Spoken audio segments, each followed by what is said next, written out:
To review the petition for reinstatement by Alvin Miranda, OAH number 2018-101140.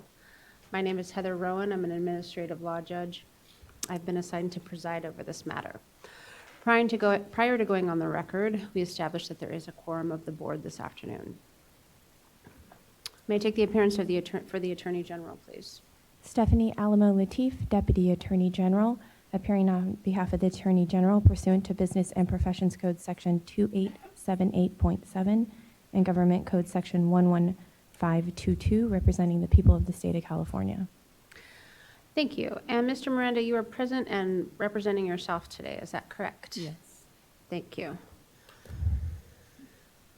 I just want to remind you what, I think you've been here for the earlier petitions, but I want to make sure that only one person speaks at a time, and make sure that your voice can be heard in the microphone so that the court reporter is picking up what you say. Okay. Okay? Ms. Alamo Latif? Thank you. I'd like to go through and identify what is in our exhibit binder. What's been pre-marked as Exhibit A is the petition for reinstatement and supporting documentation that was provided by petitioner. Exhibit B is the license certification. Exhibit C is the notice of hearing and related correspondence. Exhibit D is the 2015 board decision. Exhibit E is the 2010 board decision. And I'd like to move Exhibits A through E into evidence. Are you familiar with these documents, Mr. Miranda?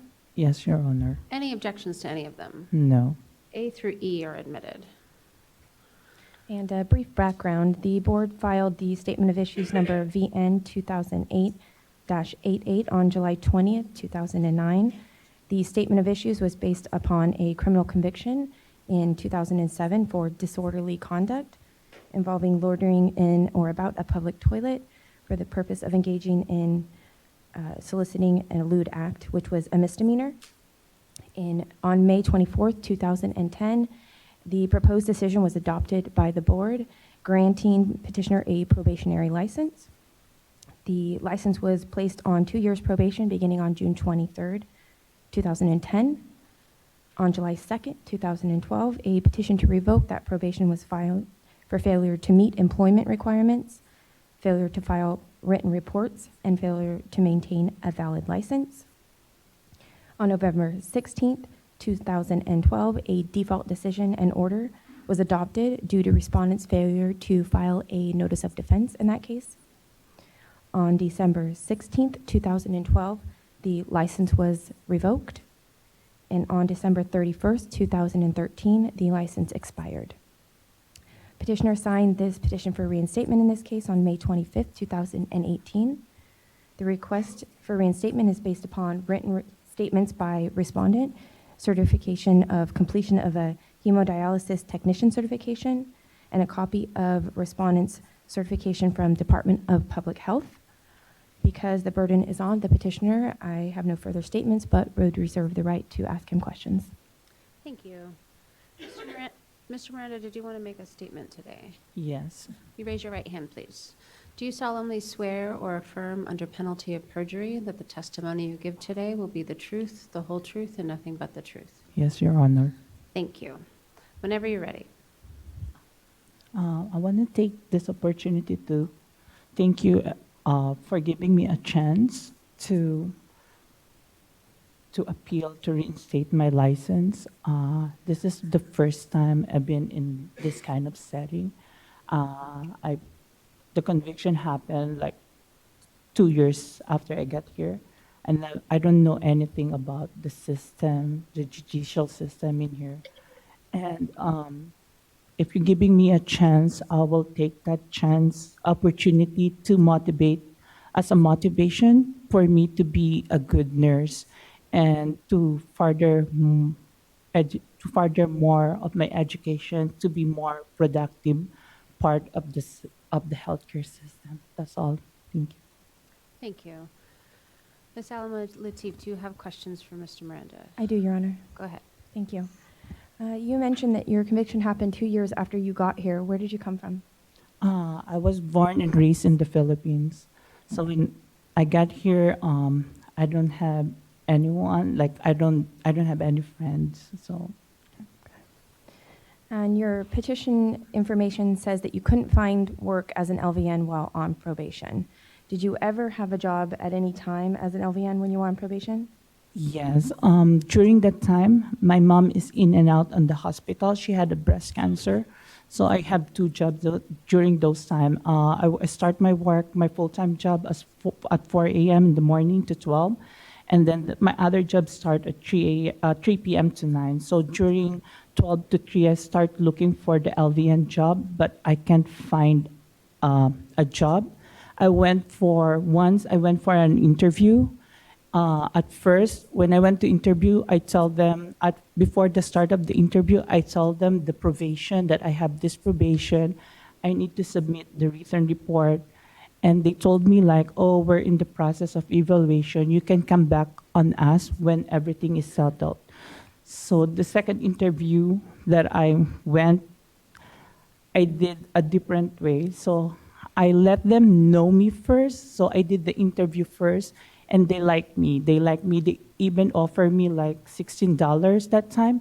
And then after they offered me, I tell them like, oh, I'm on this probation. I need to do this. I need to submit the written report. And they told me like, oh, we can hire you at this moment because we can hire you after you settled everything with the board. So yeah, that's the time. And then the third, not interview, but the third one I applied because my friend told me that I can apply in like a jail as a jail nurse or something, but they don't call me for an interview. So I try my best to look for a job, an LVN job that time. At the same time, doing my two jobs to support my mom's treatment in the Philippines. So when you were working the two jobs, those were not LVN jobs, correct? There was not LVN job. My full-time job is merchandiser and stylist for Forever 21. Okay. And did you only apply to 3 different jobs and that was it? Yeah, I keep submitting my resume, but no one's called me because I don't have any work experience. They're looking for like at least 1 year to 2 years of experience. So after you submitted the 3 applications, why didn't you continue to try to search different places to try to submit your applications at? Because during that time, my thing is limited. I don't know how to drive. I don't have a car. During that time, there's no Uber. And those places that I find is like far from my place. Like it takes 30 to 25 minutes. But I try to send resume online, and I keep looking on online. Because at the same time, too, those time I've been through a lot because my mom is in and out on the hospital. So it's either I can take an off to my job, because if I take an off, I'm gonna lose amount of money to send for the Philippines. And do you now drive and have a car? Not yet. I don't have a car. So I took, because right now I'm living like a paycheck to paycheck basis. Sometimes my paycheck is not enough to cover until the next paycheck. So I got here, I borrowed money from my friend to get my airplane ticket and stay at night at the airport just to be here on time. How do you get around to your jobs now? Do you use Uber or friends? Sometimes I use Uber. Sometimes when like the first week of my paycheck, I can use Uber, but the second week of my paycheck, the second week before my next paycheck, I don't have enough money because of my bills and my rent. I start walking 45 minutes from home to work at 4 a.m. in the morning to be at job. Wow. Did you ever talk to your probation monitor about different ideas on how to go about applying, or different things or places that you can apply to? No, I just sent my probation letter that I'm looking for a job and I can find a job. Okay.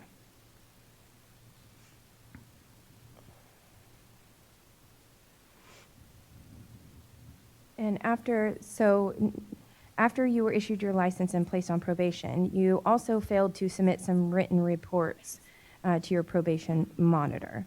So why were you also violating the other terms of your probation? That's the last probation, the written report, because that time I was in the Philippines because my mom died December 27.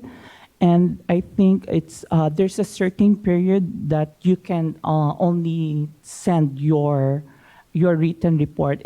You cannot send it 2 weeks earlier or like that. So I was in the Philippines that time, but when I come back, I still send my even though I know I'm late, I still send my my written written report that time.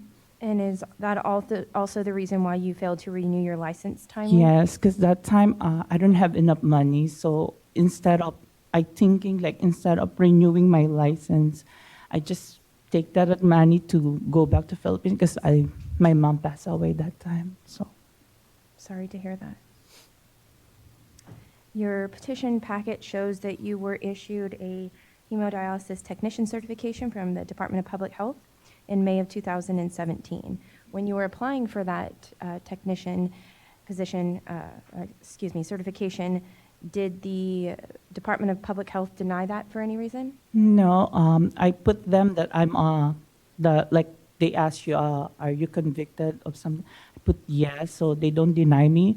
And then I applied for the beta as a hemodialysis technician, and then like 2 days before I start, they hire me. But 2 days before I start, I receive a call from them that they received my background check and I'm on the list for LVN. So they give me 2 weeks to settle the LVN issue before they rehire me. But it takes like more than a month for. So I don't get my the job from the beta, but they hire me already. But the background check came out. Have you worked under that certification yet? No, that's the first time I'm going to work for the beta, but they deny me after they found out the background check. The background check came after they hire me, like 2 days before I start. Okay. Your petition packet also says that since the revocation of your license, you have read the Nurse's Legal Handbook. When did you read that? I read that during my during the course of my probation, and then after that I read it again before renewing my license, before applying for reinstatement. Sorry. Okay, so would you say that was recent, maybe this year or last year? Mm-hmm. Yeah. You also, did you read any other books related to vocational nursing? No. Have you studied at all or done any continuing education courses? No, only the dialysis technician. Your license was revoked by default when you failed to return the notice of defense. Why did you fail to return that notice and not fight for your license? Because during that time, the first one is I have an attorney. Like I have an attorney, but it's so much, like it's so expensive to pay an attorney. The second one is I don't know that you can do that. I just like, okay, if they revoke my license, so I'll wait for another, because it said there that after 5 or 6 years you can apply for reinstatement. So I don't do anything about that. So I just wait for another 5 to 6 years for the reinstatement. That's why I'm here right now. It's 5 to 6 years.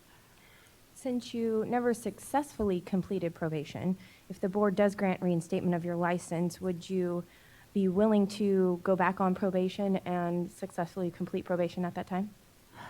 I'm willing to do the probation, but the thing with the probation, like finding like a job right now, like with finding a job, LVN job, first they look for your experience, and then second one, if they every time they see you that you have under the probation, they don't want to do with the probation. That's the only thing. I'm willing to work as a nurse, but the thing is, every time I look for a job and I did 2 interview, after they found out that I have under probation, that they need to do like a paperwork, they were like, oh, you can come back after you settle the problems with the LVN. That's the only thing. But I'm willing to work as a nurse. Well, it sounds like you had a lot going on in your personal life when you were trying to look for a job, that you were dealing with your mom's health issues, and you also had 2 full-time jobs as well. Do you still have your 2 full-time jobs right now? After I lost my mom, I quit on my other job. And then a year after, I lost my dad. Right now, I'm living by myself. So I only still have one job. I only have my full-time job. And then when I have the opportunity, after the 5 years, I have opportunity right now to apply for reinstatement. I take this opportunity as like, to help me to be more stable. That's why. If the board does grant reinstatement of your license, are you going to put in considerable effort to put in a lot of applications, go on a lot of interviews? Because sometimes it takes a lot of trying and a lot of applications to actually get a job. Are you willing to put in that work? Yes, because I've been through like the lowest point of my life right now. I don't have both my parents, and it's really hard. Like living here in the US is really hard compared to the Philippines. So I will put more effort. So for me to be more stable, financially stable, and to pursue my dream as a nurse, because when I was way back in college, I set my dreams already. When I got here, I took my exam, the nursing board exam, be an RN, take my master's degree, be a nurse practitioner, or be part of the academy, because most of my family members on my mom's side in the Philippines are professor and teacher. So I want to be part of the academy too. But something happened, like the things that happened, which is it took like almost 9 years of my life and my career is as in the medical field. So if they giving me a chance, I will take that opportunity to find job, to look for a job. So I have this chance will be my motivation to pursue my dreams and my parents' dreams. And your license expired on December 31st, 2013. So if the board grants reinstatement of your license, you'll have to take and pass the license exam again. Yeah, I'm willing to take that. I love reading. I love studying. So I'm willing to take that one. Since the filing of your petition packet, do you have any pending criminal actions against you? No. If the board does grant reinstatement of your license, what do you plan to do? They give me a chance. First, I'll take and pass the LVN exam. If I get the LVN license, I will work as an LVN. And then after that, like 2 years, 3 years after I work as an LVN, because I graduated as BSN in the Philippines, Bachelor for Nursing, I will take my RN exam. And then if I pass the RN exam, I work as an RN. And then I'll take my NP or master's. So, because I really want to be part of the academy. Or I want to be, right now, because both of my parents died because of cancer, I want to be part of a research too that deals with the cancer patient. Or it's not only the patients, but with the family members. Like, I know and I feel how hard seeing your loved ones dying with cancer. So I want to do a research how to cope the family at the same time, the patients, your loved ones with the cancers. Thank you. No further questions. Thank you. Let's start on my left this afternoon. Mr. Sellers, any questions? Yes. Good afternoon. Good afternoon. Here's my concern. Well, two things. One, you are trying to get your license back so you will be eligible to take the BRN exam. Is that part of your motivation here? Yeah, and then that's part of BRN exam too. Oh yeah, and then if I can work as a hemodialysis technician too, because right now my job is not that stable. So whatever, if give me a chance. I'd work. Here's my concern. I heard you say that if you were given this opportunity, this chance would motivate you to do whatever is required. You are on, you had one incident in your past, you were placed on probation, that was giving you a chance, and yet you weren't able to meet the requirements of that probation. What is different now Because than this last time through? because during that time I'm been through a lot. Like my mom is in and out in the hospital. I don't have like means to look for more job, like transportation wise. And then every time I try to look a job, but every time I go on interview, they always every time they see that I have a probation, that they have a lot of things to the facility needs to do. They always say, "Oh, you can come back." That's the only time. But I'm willing to go more looking for a job and doing for the interview too. Because what you've said, not much has changed in your circuit. You still have no transportation. You will have the same conditions. You're going to go and you're going to be on probation, and it's going to be challenging. I maybe I'm being a little redundant here. Tell me why this time is different. Just give me a quick, why is it different this time than it was the last time through? Something significant that tells me that, oh, I can expect he'll be successful this time. Maybe this time, because I only have one job, like a full-time job. I get more aggressive in looking for a job and sending all my resume. I have like Uber. There's an Uber, so I can do more Uber. And because right now I feel like if you have more connections, you can also get in on the facility or on the job. Because right now I feel is like that the trend. 'Cause I have a cousin that work in a facility. Maybe he can help me, and he can explain. Even though I'm in probation, they can help me, because during that time I don't know no one's working in healthcare team. So yeah. Okay, thank you. Mr. Durkin?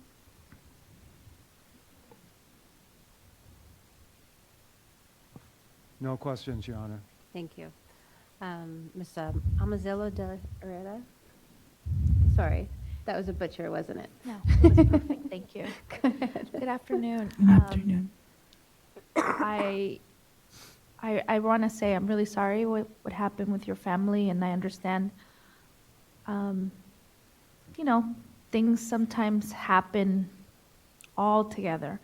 And I'm just trying to understand, how a bright young man like yourself, with your future up ahead, and how we can help you understand that our role here is to ensure that the workforce that we are providing a license to will be a professional workforce that will take care of the public. And I would like to learn a little bit more about your passion about nursing, so this way my colleagues can understand why is it important for you to get your license back and start on your path to your profession of nursing. Yeah, I can say that when I lost my mom, I'm not on her side. My mom is my best friend. I graduated as a nurse, and the resentment on myself is like, I'm a nurse and I'm not on my mom's side. When she died, I never took care of her. I will take that experience as to be compassionate, to be passionate with my, you know, because I feel like that when I lost her, my best friend, I feel like seeing like an ill patient or like a patient, I will take care of them because I will put my shoes on the family member shoes. How hard it is. It's really hard. It's really hard on my part that I'm here and my mom is in the Philippines and never take care of him. I will use that as my motivation and inspiration to take care of client in that point of view. Can you tell us the first time when you went on probation, like what was happening? Like, what's the scenario? When I went up probation, because the conviction happened before I took the exam. So Okay. when I took the exam, I never practiced nursing. So when I took the exam, I passed the exam, and then the conviction show up. So I need to explain. So during the probation, I tried to look for a job. I really tried to look for a job because LVN is making good money, and it helped a lot. If I find a job during those time, I feel like it helped a lot for my mom because she's in the hospital. So I think I'm eager to learn to find a job those time because it makes a lot of help for my mom's medication and treatment in the Philippines. Yeah, let me clarify the question. Early on, you mentioned that when you arrived to the U.S., you did not know about the judicial system, and that's how you got a conviction. Can you tell us what didn't you know, what you have learned? Tell us about that process Okay. before the license. Yeah. So when I was in the Philippines, I'm still in the closet because I came from a religious family. Like I have my aunt is a nun and one of my uncles is a priest. So we're like in the Philippines, it's still being gay is not that much accepted. So when I get here, the first time when I get here, what I notice is the acceptance. But I never know anything about the system, how the process it goes. Like maybe I'm on the wrong place at the wrong time during those times because I never thought that what is that time, what going to happen like during those times. So after that, I learned like here you need to be you need to be more. Every time you do decisions, every time your actions will affect your future. And then right now I learn a lot of things like learn a lot of things from that from that from that from that experience. I learned a lot of things. Like right now I'm more matured, I'm more responsible. Before I'm just happy-go-lucky because I grew up in the Philippines. I'm the only one. I don't have any siblings. So I'm kind of spoiled brat like on the Philippines. And after everything happened, I become more responsible. Like right now, like I'm thinking like, okay, my life is too short. I need to work hard for my future and need to save more for my future. So what I'm hearing is when you arrived here, you were very young. How old were you? 21. 21. And it was pretty much the first time that you were given an opportunity to express Who I am. who you are, because you had not had that opportunity back in your home country. And you had this freedom, and perhaps you took advantage of that freedom Yes. and were at the wrong time at the wrong place. And now you are what age? Now I'm 28. So 7 years later, you're more mature, More more responsible. You've gone through a lot. Your family has, you lost both your parents to cancer, and you want to put yourself in the shoes of those family members who have sick patients, and you want to care for them, be empathetic. Is that what I'm Yes. hearing? Okay. I have no further questions. Thank you. Good afternoon. Good afternoon. Yeah, how are you doing? Nervous, but I'm good. Okay, take a deep breath. Okay. You started to share with us the challenges of transitioning from one setting, one culture, one country to another. I know we've asked you, how would you get to work if you were to find work, or how would you get to interviews? I recall you shared with us that you are walking to work now. Yeah, How far is that? it's 45 minutes, it's like 2 to 3 miles. Okay. Yeah, because sometimes I don't have enough money to pay for my gas. So that's one of the ways you're demonstrating that you're taking responsibility to get to where you need to be. And you said 4:30 in the morning or Yeah, something? yeah. What time are you supposed to be at work? We usually start at 5 a.m. in the morning. Okay. So sometimes I need to leave early, so I have a lot of time because I don't want to be late. I always want to be on time. I don't want to be late, so sometimes I leave early, so I can get there on time. And you haven't talked about how you get home from work. I get home from work because I have my coworker. She's a good friend of mine. She can drop me at home, going home. But picking up from my home to work, she can't because it's out of way from her place. So that's a potential possibility, walking to healthcare facilities or locations where there might be employment. Am I making an assumption, or is that a possibility? There's a possibility because there's a lot of right now there's a lot of home healthcare in my area, like a walking distance.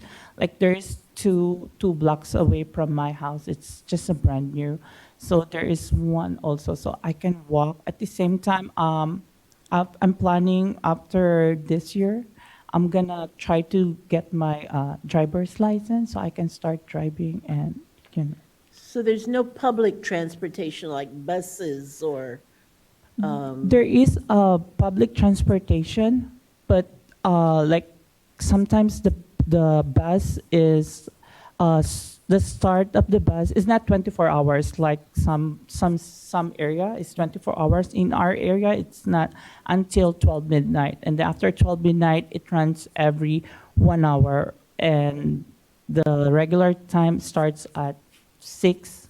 Gonna be 15 minutes every 15 minutes. if you were to be granted your request, most likely you would be on probation. There are some restrictions about where one can work or what kind of employment.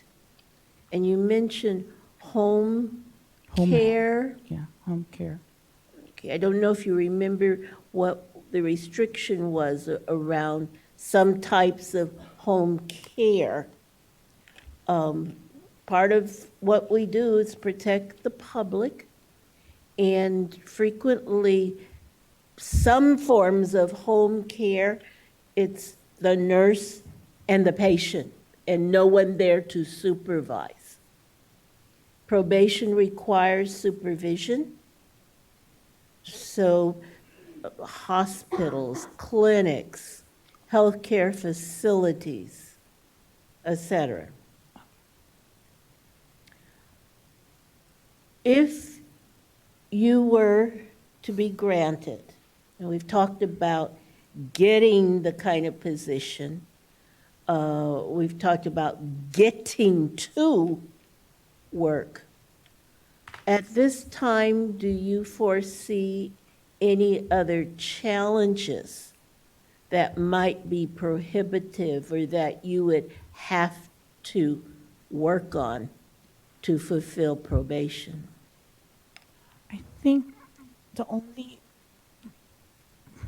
thing is like if the probation, because the problem is they always check the written report. Like if they see like the paperwork for the, like for example the probation, my last time probation, like I need to send a written report, they always say, oh, we're like process of evaluation. That's the only concerns with me, is like every time they see like like they need to do a written report or or something like written or document report, they always like, oh, we are on, they don't want to hire me because of that one, and I'm on under the probation. That's the only thing. Do you have any responsibility as the person on probation to help get the written report in? And if so, what is it? Yeah, I have the responsibility, but every time I explain them that I need to send the written report, they always hesitant to hire me. That's the only thing. So not helping your employer by reminding them it's 2 weeks from now, providing a stamped envelope, making, I'm providing that one. I can, but the only thing is I need to get into the job first. But part of getting into the job, I need to tell them that I'm on the probation.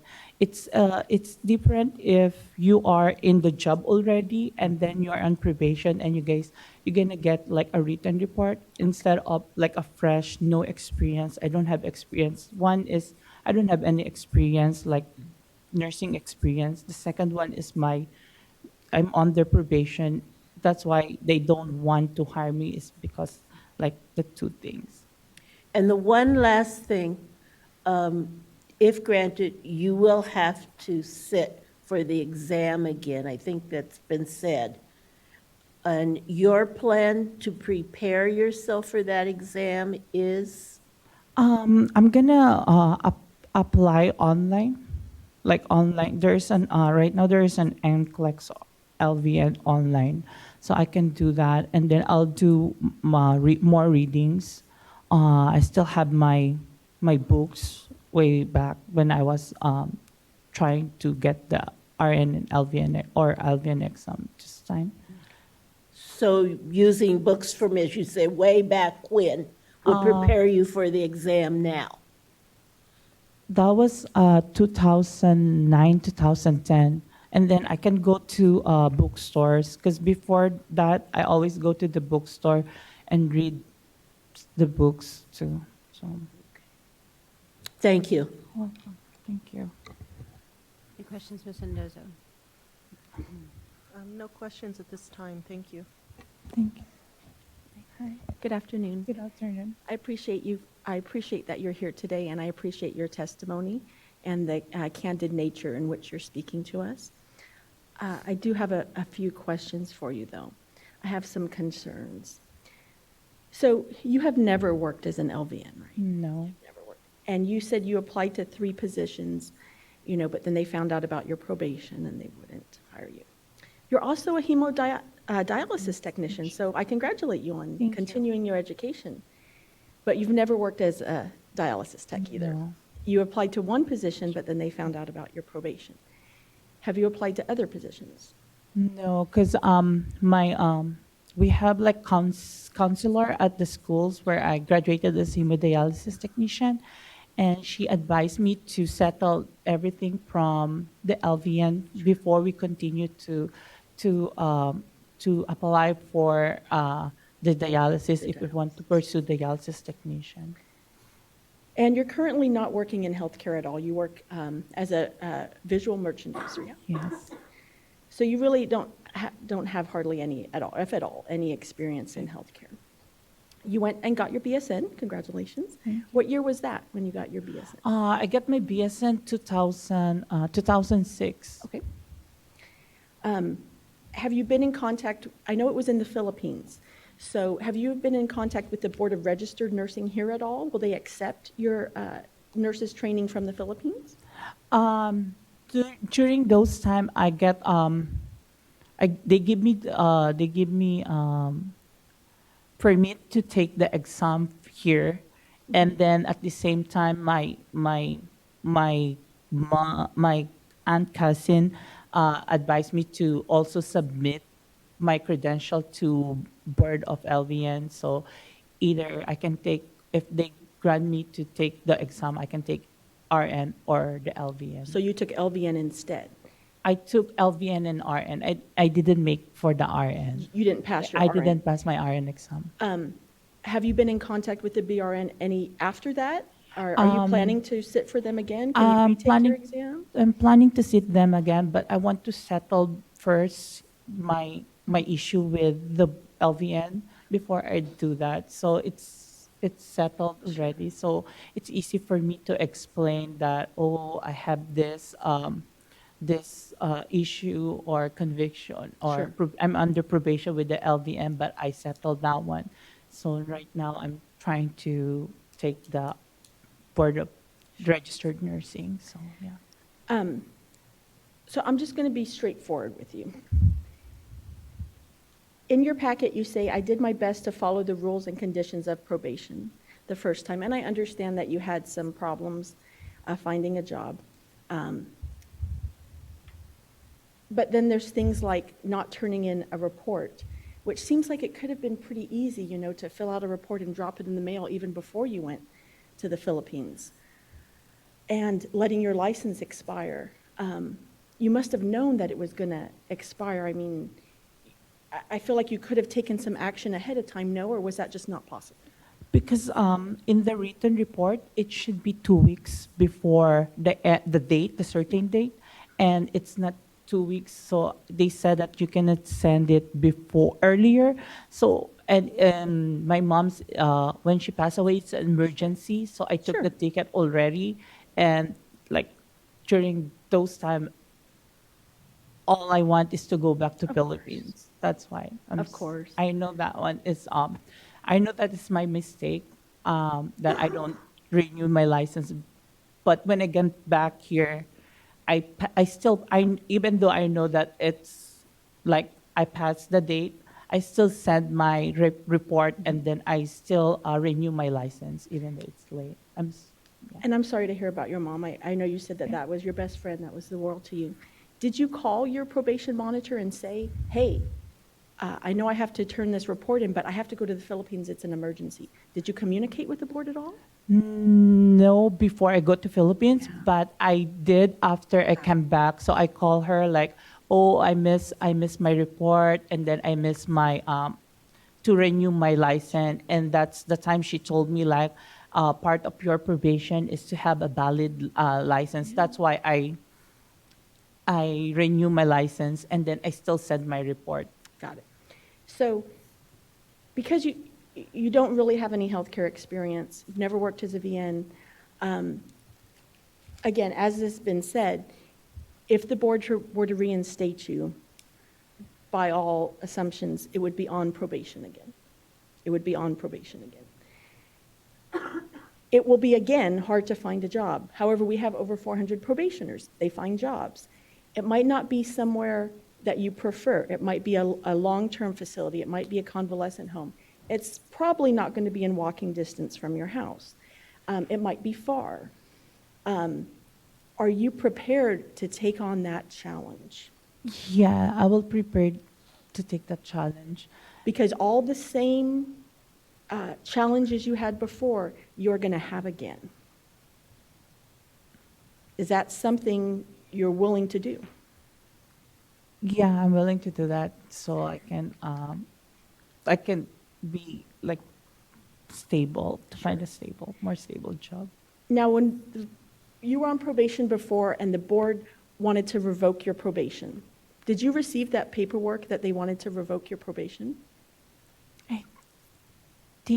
I think so. You did, because you never responded to it. So you could have gone to a hearing again like you did the first time. But you never responded, and you just let the probation, you lost your license by default. Oh, I don't know that I can. You don't remember that? That's okay. Now, I need to ask you about the conviction, because one of the most important things when coming before the board or asking for a license back is that you take full responsibility for your actions. And I hear you say, well, I was in the wrong place at the wrong time, and I was, I'd only been in the country a couple years. Almost like I don't want to say by accident, but, I happened to be there. But what you got convicted for was loitering in or about a public toilet for the purpose of engaging or soliciting a lewd act. And you actually solicited, I believe, an undercover police officer, yes? That Yeah, I was think what so. happened? Mm-hmm. So that sounds a little more like, it sounds like you were participating in something, not just, I happened to be in the wrong place at the wrong time. Did you not know that was illegal or inappropriate? No, because in the Philippines, we don't have that law like that. I see that when you were convicted, the judge ordered you to complete 24 sexual compulsive anonymous meetings. Did you go to those?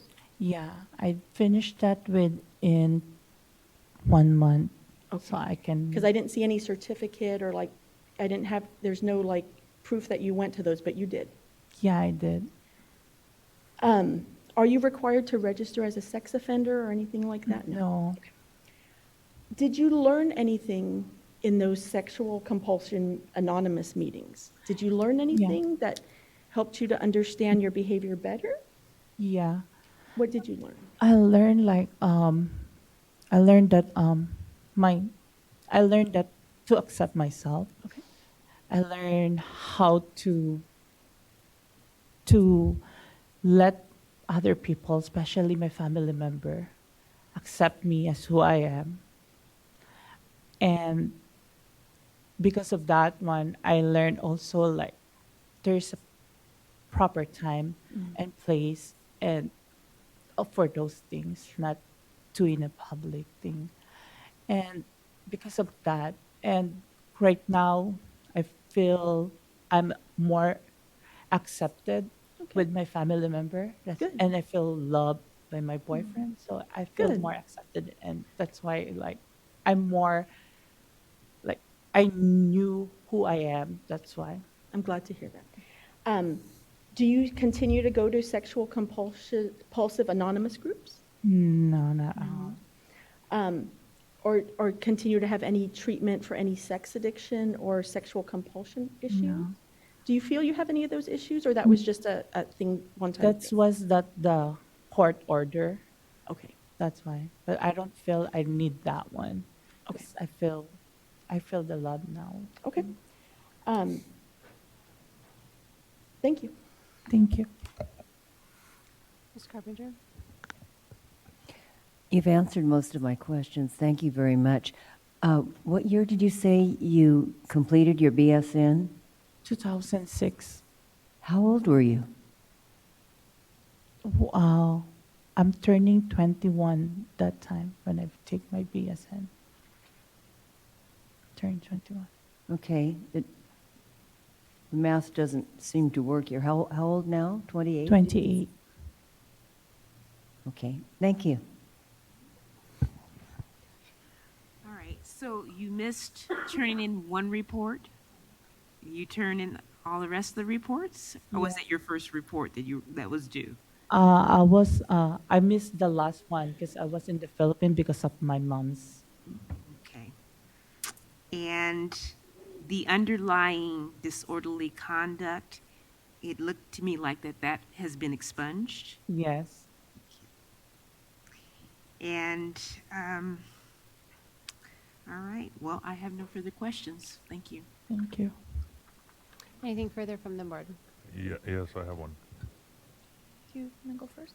Yeah, I want to clarify something.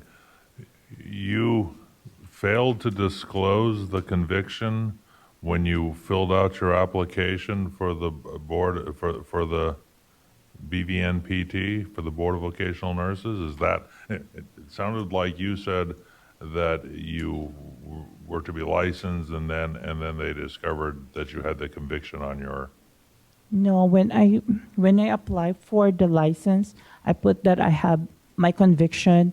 I put the expungement letter too from the court, and then I put not the certificate, but the copy of like the 24. so you did disclose it to Yeah, us? disclose everything. Okay, thank you. The only thing is, the written detailed report from me, it's not detailed, and the police report is like contradicting with my written report. That's the only thing. But when you applied, you did disclose you had a I conviction? disclosed Okay. everything. That was my question. Thank you. Thank you. If we were to give you back your license, and it seems it's going to be under probation, I highly encourage you to consider reaching out to organizations that can support you. Are you still in Southern California? Yeah, I'm in LA. Yeah. Okay. So some of the organizations that have clinics and are very supportive of LGBTQ are the Los Angeles Gay and Lesbian Center, APLA, PFLAG. So these three organizations have clinics. And so I encourage you to investigate and apply there first, because they understand what's happening, and they work with this community, and I really think it's important for you to understand that it's your responsibility to find a job. And I know. someone said there is hundreds of other LVNs that they're on probation and find a job. Do you have a question? So, do you think that you can take on the responsibility, 100% responsibility to apply for a job? Yeah, I'll take the responsibility, because right now I have a lot of friends that can help me. Way back those time, I don't have anyone. Like, our family doesn't know anyone from here. But right now, since I've been here for almost 9 years, I met a lot of friends that work in a medical field. As what you said, that there is one for the LGBTQ. I think it's now that you told me, it's a big help for me that I can maybe ask them for help too. Okay. Thank So you so would much. take 100% responsibility for applying for a job, even under probation? Yes. Okay, thank you. Anything further? Okay. This matter is submitted. The record is closed. We're off the record. Thank you very much. Thank you so much. Pick up the sheet from the court reporter before you go, please.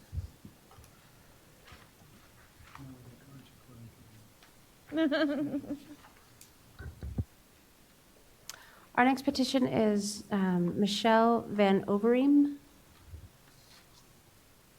Thank you.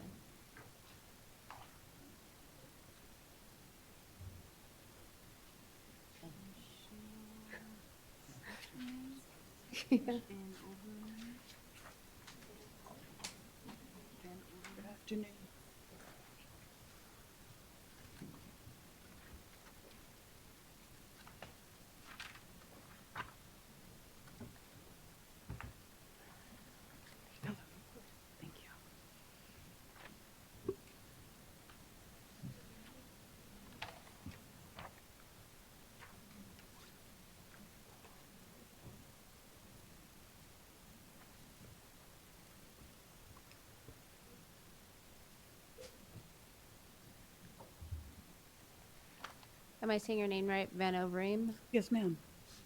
Did you have additional documents for the board? Yes, ma'am. I Do you have copies for the Deputy Attorney General and the board? Yes, ma'am. Let's take care of that right now. Give a copy to the Attorney General. And if you give a copy to Ms. Turner on the end, she can pass them down.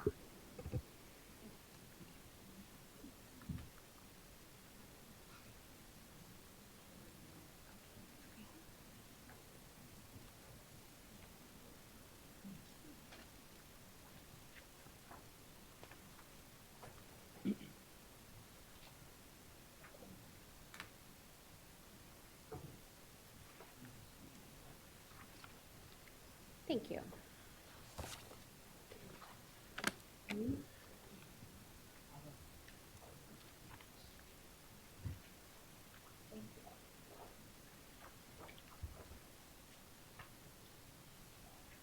Ready?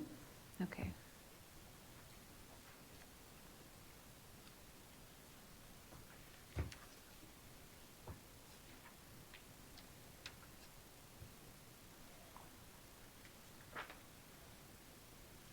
Okay, let's go back on the record. We are on the record before the Board of Vocational Nursing and Psychiatric Technicians to review the petition for reinstatement by Michelle Van Overeem, OAH number 2018-101147.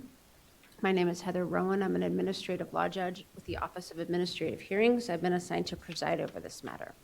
Prior to going on the record today, we established that a quorum of the board is present. May I take the appearance for the Attorney General, please? Stephanie Alamo Latif, Deputy Attorney General, appearing on behalf of the Attorney General pursuant to Business and Professions Code 2878.7 and Government Code Section 11522, representing the people of the state of California. Thank you, Ms. Alamo Latif. And Ms. Van Obering, you are present and representing yourself today, is that correct? Yes, ma'am, that's correct. Thank you. Ms. Alamo Latif. I'd like to go through and identify the exhibits. What's been pre-marked as Exhibit Number A is the petition for reinstatement and supporting documentation submitted by petitioner. Exhibit B is the license certification. Exhibit C is the notice of hearing and related correspondence. Exhibit D is the 2012 board decision denying respondent's petition for reinstatement. Exhibit E is the 2007 board decision revoking respondent's license. At this time, I'd like to ask Exhibits A through E be moved into evidence.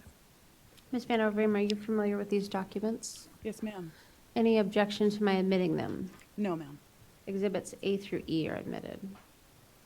And a brief background, Your Honor. The board filed accusation number VN 2002-649 on February 16, 2007.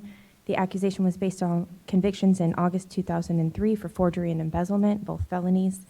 The accusation alleged that respondent unlawfully possessed and used methamphetamine, procured the renewal of a license by fraud or misrepresentation, and engaged in dishonest acts and unprofessional conduct. On October 26, 2007, the proposed decision was adopted by the board, revoking the license.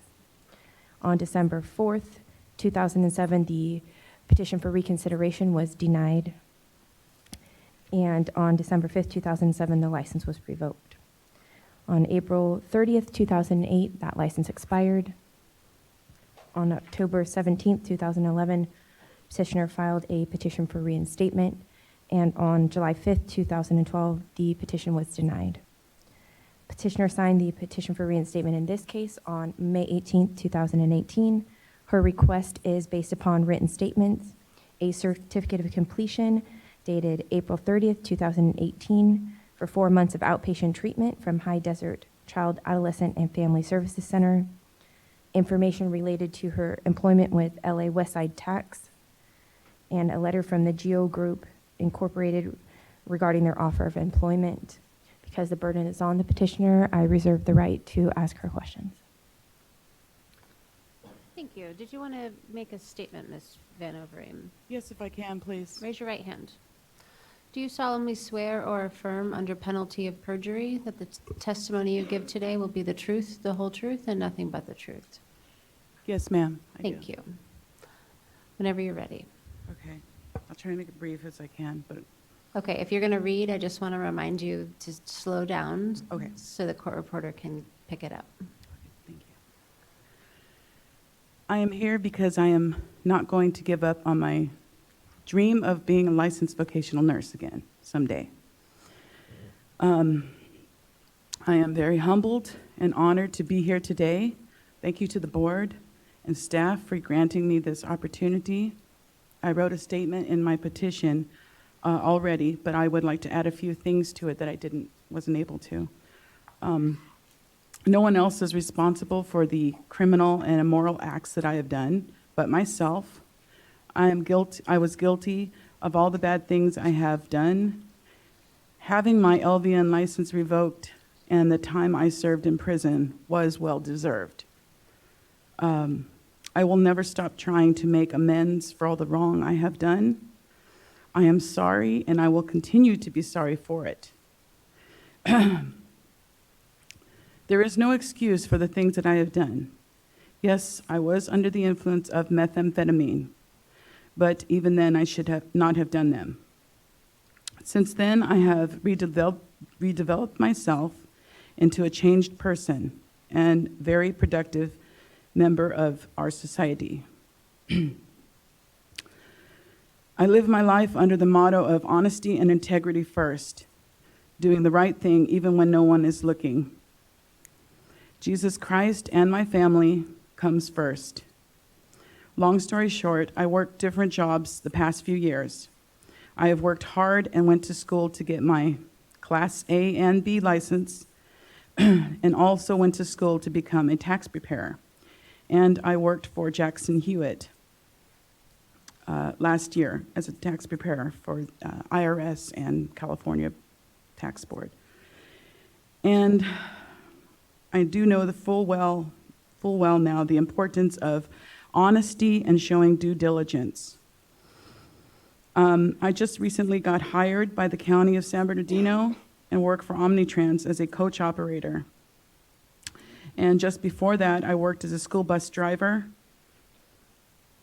I have some letters I've added from my last job in the packet I sent.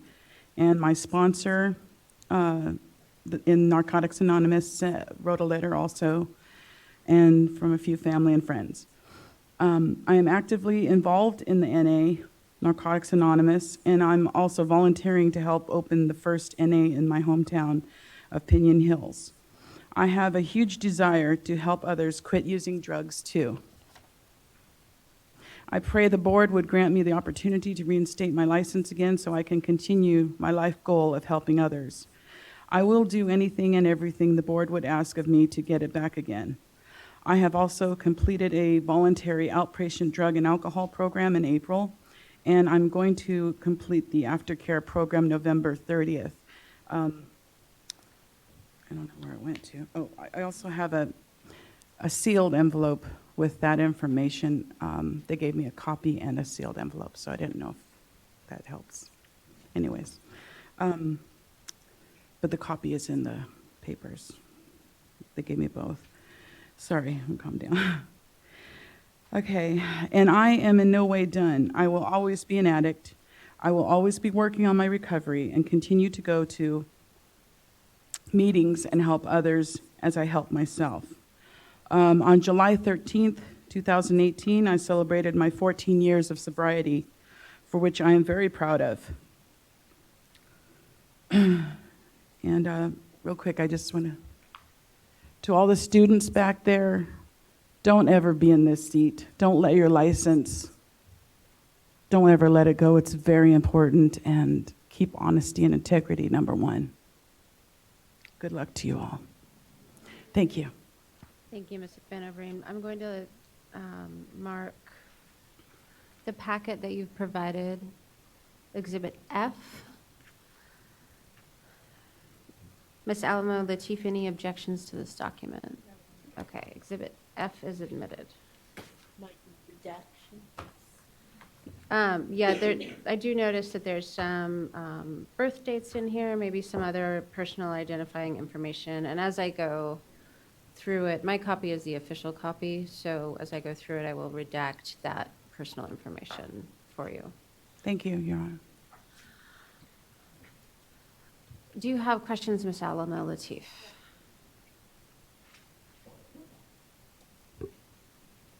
Your petition packet has a printout related to the criminal convictions being reduced to misdemeanors. When was that? That was reduced in April of 2015. And was it both convictions, or was it just one? Just one. Which one was that? The forgery and the forgery. Did you apply to have the embezzlement conviction reduced as well? Yes, but I was told that it won't be reduced because I did spend some time in prison. Have you made the full restitution on that embezzlement conviction? I am continuing, I'm still paying. I have about $2,000 I owe. I am, what's it called? When they take it out of your check. Okay. I forgot the name. When they take the money out of your check They automatically. garnish your wages? Garnish my wages, yes, Okay. ma'am. And you said that you were employed as a bus driver. And did you have to go through a background check to get that position? Yes, ma'am. Were they aware of your convictions? Yes, yes. And you had to take classes to get certified? Yes, ma'am. Did you have to have CPR and first aid for that job? Yes, I did. I passed it through the CHP for 5 years. It's good. And you also have information that you were a tax preparer. Yes, ma'am. And did you have any schooling to prepare taxes for that? Yes, I did. I went to school for approximately 3 months Okay. last year. And did you have to get approved by the U.S. Federal Tax Service? for Yes, ma'am, I did. that? And the California Franchise Tax Board? Yes. Did you have any problems getting your certification? No, I did not.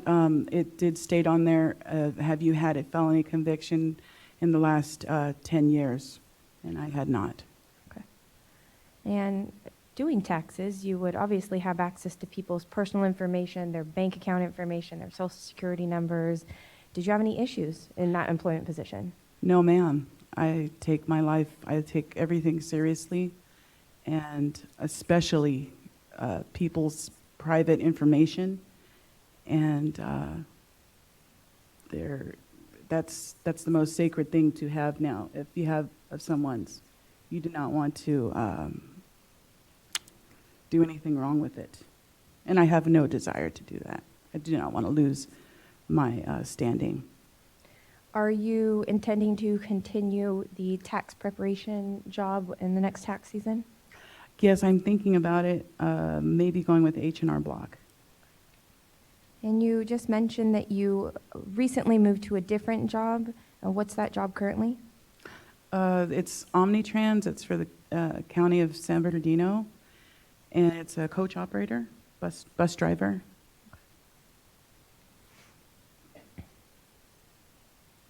Is that full-time? Yes, ma'am. And since getting your license revoked, have you had any jobs in the healthcare profession? Not in the healthcare profession. I was taking care of someone. It was over 7 years ago, but I was taking care of him in his home. Did not need a license. Sort of like a caretaker? Yeah, yes. And your petition also says you signed up for My Free CE membership. Have you completed any courses? I was Yes, briefly ma'am. reviewing your packet. It seems as that you have quite a few certificates of completion. Yes, ma'am. I have 41 units. And all the certificates included in your packet? Yes, ma'am. All the certificates are in there. Okay.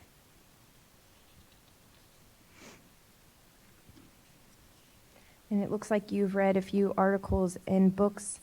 When did you read all of those articles and books? It was like excuse me, last year, and then a little bit of this year. There were some big books, and So it was recent, last year and this year? yes, ma'am. Have you taken or read anything else or taken any other CE courses that are not included in your packet today? No, I included all of them. Now, it looks like you went to a rehabilitation program recently. It was an out-treatment patient program for 4 months, and you completed that in April of 18. Is that right, 2018? Yes, And that was voluntary participation? yes, ma'am. Yes, Now, ma'am. what did that treatment program entail? It was twice a week meetings, mandatory testing once a week and random testing also, counseling. One of the reasons why, is it okay if I elaborate or no? Go ahead. Okay. One of the reasons why I did go back to do this is because I was hired by GEO, a immigration company, as a detention officer. They hired me. But when my background came back, it was, my felonies didn't come, but the Medi-Cal, that's a hold, that had a hold on my nursing, because they bill for Medi-Cal, so they weren't able to hire me. And it kind of clicked and made me like think, maybe God has another plan for me. And I really thought about trying to get my license back as a nurse. And that's one of the reasons why I went back to do the rehab, the program. But even though I did all that and went back, I'm thankful I went back, because now that I'm into the meetings, I'm into helping people that are still continuing to be addicted. And I'm finding I have other places to be helpful in this world, not just for myself, but help others. What is your sobriety date? My sobriety date is July 13th, 2004. So between that time and when you entered into this program, did you ever go to a rehab program? No, ma'am, I did not. And that was one of the reasons why I did get denied, because when I did come before the board before, I'm not sure what year that was, I did not have any rehab to show, but I had quit. But I did not have any rehab to show. So did you go to this rehab program for the purpose just to get your LVN license back, or did you go for the purpose of self-help? Well, technically, truthfully, I went to try, to of course help myself, but I mean, mostly to try to get my license and show that I'm, showing proof that I am working a system and doing something for myself. But honestly, it has helped me a lot, and helped me to admit my powerlessness over the situation. And you mentioned some issues with methamphetamine. Was that your drug of choice? Yes, ma'am, that was. What was your triggers to use meth? I believe it was, at that time I had some issues with my relationship. My boyfriend, whatever, at the time was cheating on me. And when I started using it, like, took me out of whatever reality. Did not make me feel better, because I was not the same person, and I was not a good person. So that's kind of what happened. How do you deal with, sounds like it was something going on in your relationship with somebody. So if you have a difficulty with a person now that's in your life, how do you deal with that? How do you deal with those triggers? Well, I've learned a lot. Well, of course, I give it to my higher power. Jesus. I pray, I meditate. I'm able to call up family members, give me support. I'm able to understand more now of how to cope with life, because life, we're always going to have problems, and the answer is not in drugs. The answer is not in another significant other. It's within yourself to be a better person and to stay away from bad things, even when things are not going good in your life. You need to keep control. And what is your support system that you have in place now to lean on when you're going through hard times? Well, I definitely have my husband, which I recently got married last October, and I've been with him for 4.5 years. He's great support. My 3 boys, sons, my family, my mother, my father, they're all there for me, and I have a great support system, and I'm very thankful for them. And you're currently in the St. John of God Aftercare program, is that correct? Yes, ma'am. How long have you been attending that? That one I've been attending since I ended the 4-month outpatient program, because this is a 6-month, so I guess it would be since April. Okay. And what does that entail? That's a random drug testing, mandatory once-a-month drug testing, once a week meetings, showing proof of meeting attendance, different, they have different different meetings that you have to go to, different things that you have to do to graduate. And are you on track to graduate from that program at the end of this month? Yes, November 30th. What have you learned through the rehab program and this group that you're going to? Well, I guess I have learned that addiction is a disease. Not that I didn't know that. I guess I was in denial before.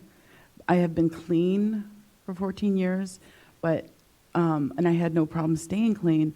But I always kind of said, no, I'm not an addict. I'm never going to use again. But they have taught me that you are an addict, and you will always be one. So you have to know your triggers, know your coping mechanisms, who to go to, who to talk to if there's any problems. So it's helped me immensely. I mean, just showed me that in my life, I could never make amends for what I've done, but to people that I've done things to. But if I can give back to others, it's like a life amends that I want to do with my life. I want to do a life amendment, which is, as I go through life, I want to give back. And that's what I want to do. And I've learned that. Do you intend to continue to take those classes after you graduate? Oh, yes. Yes, I do. And have you done the 12 steps? Yes. Well, I've done assignments from my sponsor. She wrote a letter. Kind of got her a little bit late, but she's a great sponsor. I've had her for about 3 months. And we're working on the step 1 right now, the powerlessness. And she wrote it in the letter also. And do you attend AA meetings or NA meetings? NA meetings. How often do you attend those? I attend usually for sure once a week. I try to go twice a week, but when my schedule allows, when I'm able to, because sometimes they're start at 7:30 at night, and I have to go to bed early for work. Have you completed any coursework or education in addictive diseases? Do you mean I know I did take a couple of the, on my CEUs. Is that in your packet? I did, yeah. Okay. I did one on drug and alcohol. I did some of the newer revised versions. Excuse me. You mentioned something very quickly about opening the first NA group in your town. Can you explain about that a little bit? Where I live in Pinion Hills, it's a little rural area kind of out there. And if people need to go to NA meetings, it's like 30 minutes away in Victorville. So I've already spoken to one of the Mojave chapter's presidents, and he's going to, as long as I find a place, a church or somewhere, he's going to allow me to start the first NA meeting so people can go close by where they live, because a lot of people can't make it out half hour to Victorville. That's great. If the board does grant reinstatement of your license, are you willing to comply with probationary terms and conditions? Yes, ma'am, I'm willing to do whatever it takes, whatever the board asks of me. Above and beyond, I'm willing to do whatever it's needed. And one of those conditions will be passing the exam again since your license expired. Are you willing to do that again? Yes, I am. I'm willing to do that. Have you studied at all yet at this point? Well, I did look through the book a little bit, and then there's some like apps on the phone, so it's easier kind of to study. It's kind of neat. And the decision in order revoking your license had a cost recovery provision of $4,275. You do still have an outstanding balance of $3,487. Are you willing to make payments on those? Yes, ma'am, I am willing to make payments. The job I had before this, unfortunately, I drove for the school district, but it was a contracted company, so I got less pay, and of course you get less hours as a school bus driver. So even if the board does not grant me, now that I'm in my new job, I'm going to start making payments again, because I'm actually going to make better money to do it. Since the filing of your petition packet, have you had any pending criminal actions against you? No, ma'am. If the board grants reinstatement of your license, what do you plan to do? First, I'm planning to study for the exam, because I just recently found out about that. I think it was a couple months ago. So I would have to definitely go into school mode again, study it, and try to find, I believe that, I'm not thinking it would be too hard to find a place to accept me for probation, because I'll be knocking on doors, and even if they close them, I'm going to keep knocking on all the doors, because it's how you get somewhere in life. You got to keep going. Don't let anything knock you down. You just got to keep getting up and saying, hey, give me a chance. Give me another chance, please. No more questions, Your Honor. Thank you. Mr. Sellers, any questions? So you haven't been in any trouble with the law of any kind since, if I'm reading this right, about 2002? You were convicted after that, but is that correct? You're correct, sir. No, I have not. I have no further questions, thank you. Mr. Thank you, Durkin? sir. Just a couple, Your Honor. Ms. Van Overeem, good afternoon. Yes, sir. Good Thank you afternoon. for being here. In the proposed decision relating to a previous hearing that you had before the board, at paragraph 18, it indicates that you quit using drugs in prison. It was also indicated, based on your testimony, that you hadn't used since 12/23/03. Do you recall that? I do recall that, sir, but that was before my last reinstatement hearing.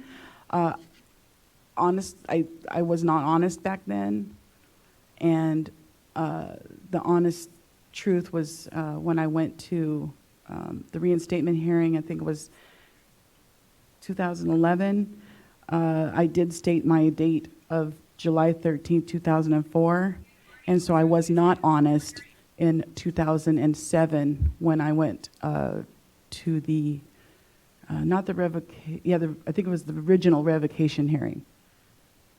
Okay, and that's why I brought it up. You indicated I understand that. Yes, today you're right, that sir. your sobriety date of July Yes, sir. 13th, 04. You're right.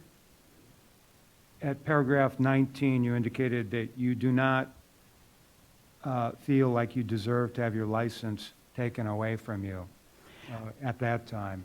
Do you feel differently now in retrospect? Oh, very, very differently, sir. I definitely deserved to have my license taken away then, because it is something, if you don't have a consequence to something, then you'll never learn the importance of something and the importance of having a license, especially a nursing license, and being there to protect the public. And you have to have integrity, you have to have honesty.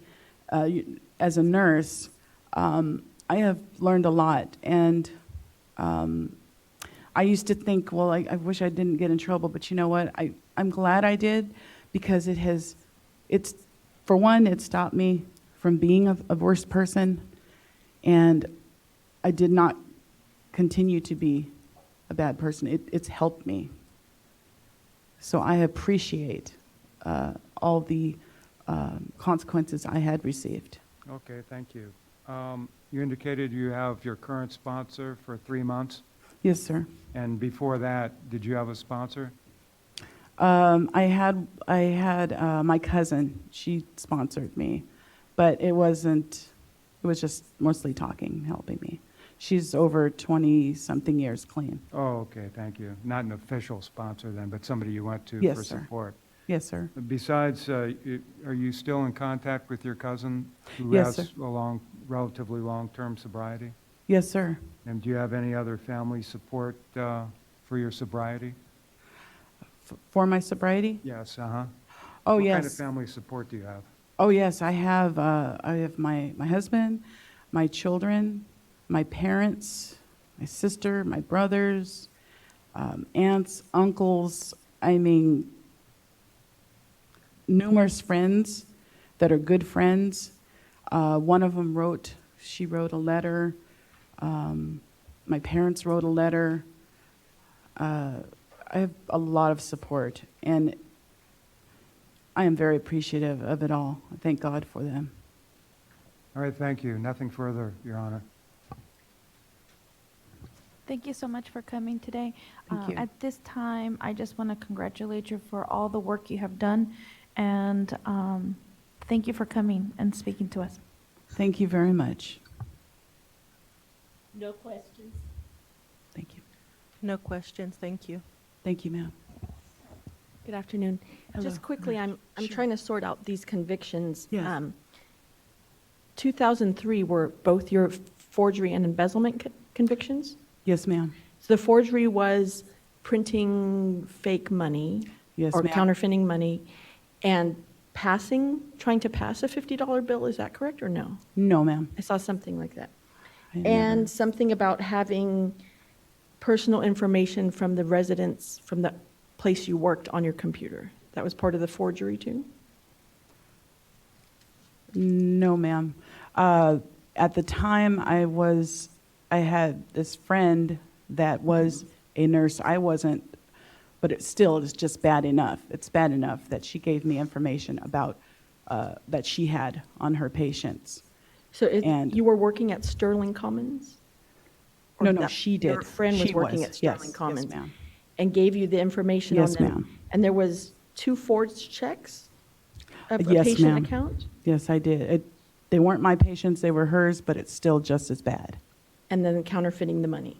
Yes, And then the ma'am. embezzlement was a failure to return a rental car, correct?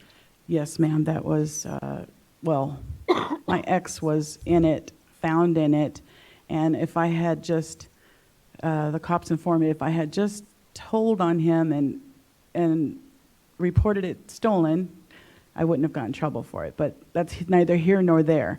So yes, that was wrong. And then I thought I heard something about a methamphetamine conviction? Were you ever No, ma'am. charged or anything to do with methamphetamine? I did get arrested for it, but with the charges or how the district attorney works, I believe it was dismissed, and I was charged with the 2 counts, the forgery and embezzlement, ma'am. Thank you. Thank you. Ms. Carpenter? Yes, just a quick question.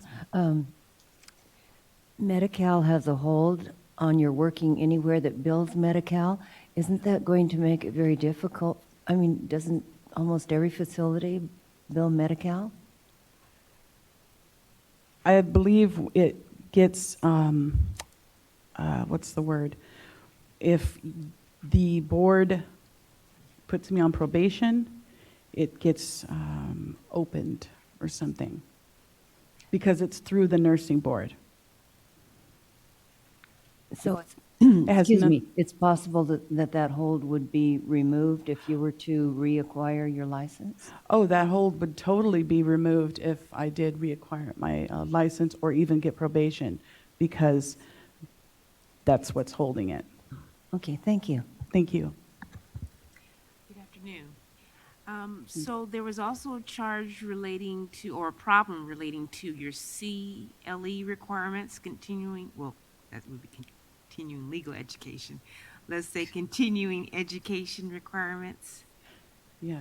And you reported to the board that you had completed them.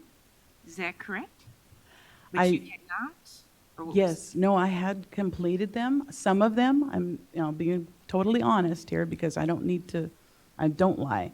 Being honest, I did lose the, the paperwork that you get, the receipt. Yes. I did. Certificate of. Yes, ma'am. But I should have made sure to keep copies, because that's for one thing for them to learn. Keep your copies of your CEUs. Very important. Do not lose them. And so are you saying that you did complete them, but you lost or misplaced your certificates? I'm saying I completed some. I did do some. I don't know how much I did. Honestly, I can't remember. It's been so long. But some I did, and I didn't keep the receipt. And I was not in a good place. I wasn't responding to the board, So yeah, I was bad. I have learned my lesson on that one. I will never let go of CEUs, ever. Anything further from the board? Okay, thank you very much. Thank you. This matter God bless you all. Thank you so much.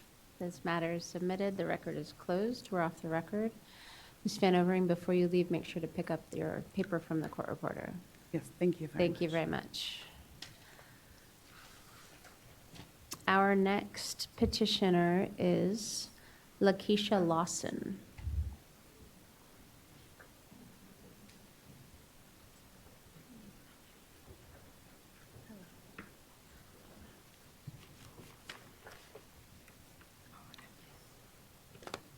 Thank you. And the purple shirt.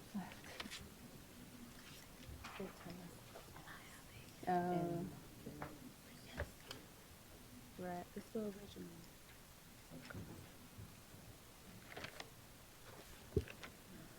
Ms. Halamala Matif, will you bring my copy up before we get started?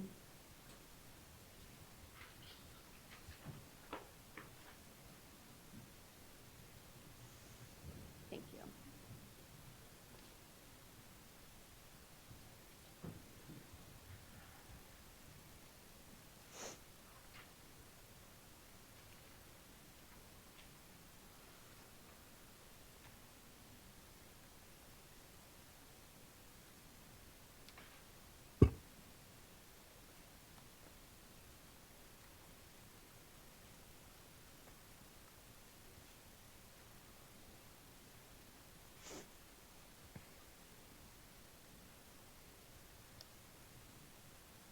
Ready? Okay. Let's go on the record. We're on the record before the Board of Vocational Nursing and Psychiatric Technicians to review the petition for early termination of probation by Lakeisha Lawson, OAH number 2018-101151. My name is Heather Rowan. I'm an administrative law judge with the Office of Administrative Hearings. I have been assigned to preside over this matter. Prior to going on the record this afternoon, we established that a quorum of the board is present. May I take the appearance for the Attorney General, please? Stephanie Alamo Latif, Deputy Attorney General, appearing on behalf of the Attorney General pursuant to Business and Professions Code Section 2878.7 and Government Code Section 11522, representing the people of the state of California. Thank you. And Ms. Lawson, you are present and representing yourself today, is that correct? Yes. Yes. Thank you. Ms. Alama Latif.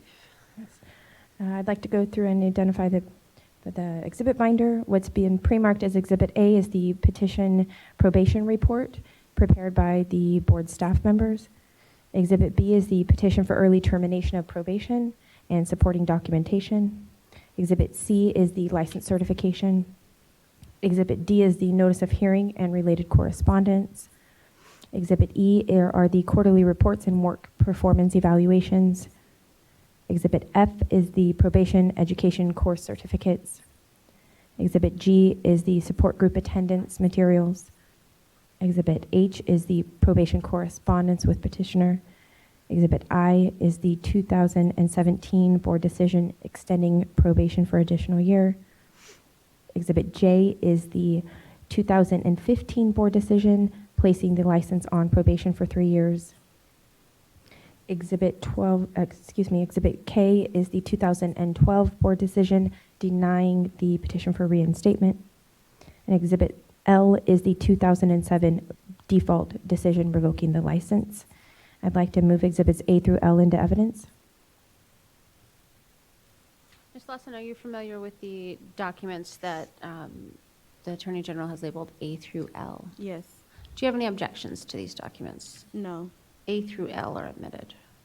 And just a brief background, Your Honor, the board filed accusation number VN 2004-1546 on May 4th, 2007.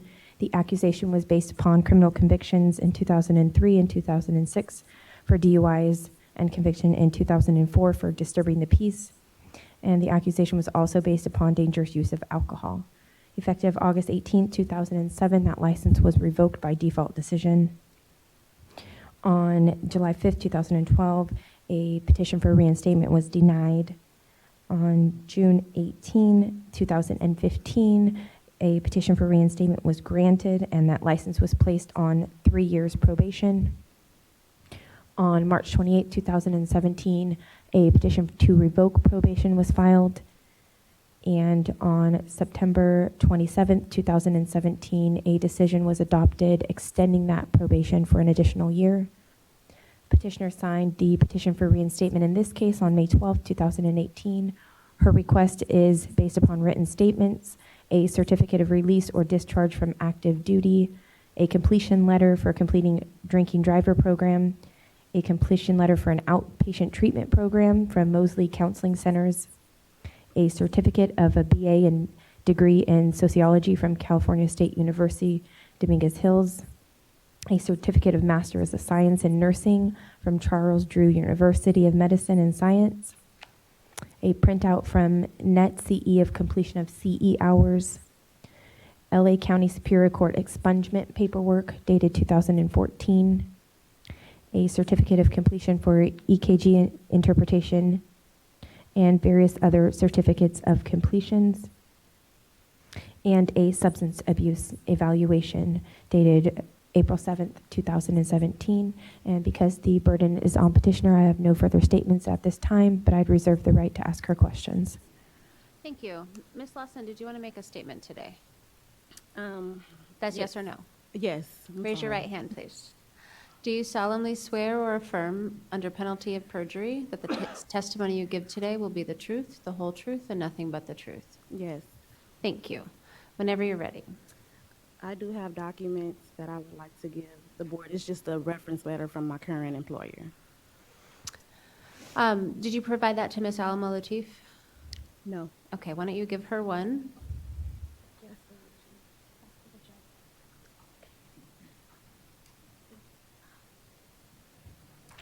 And provide the board with the copies.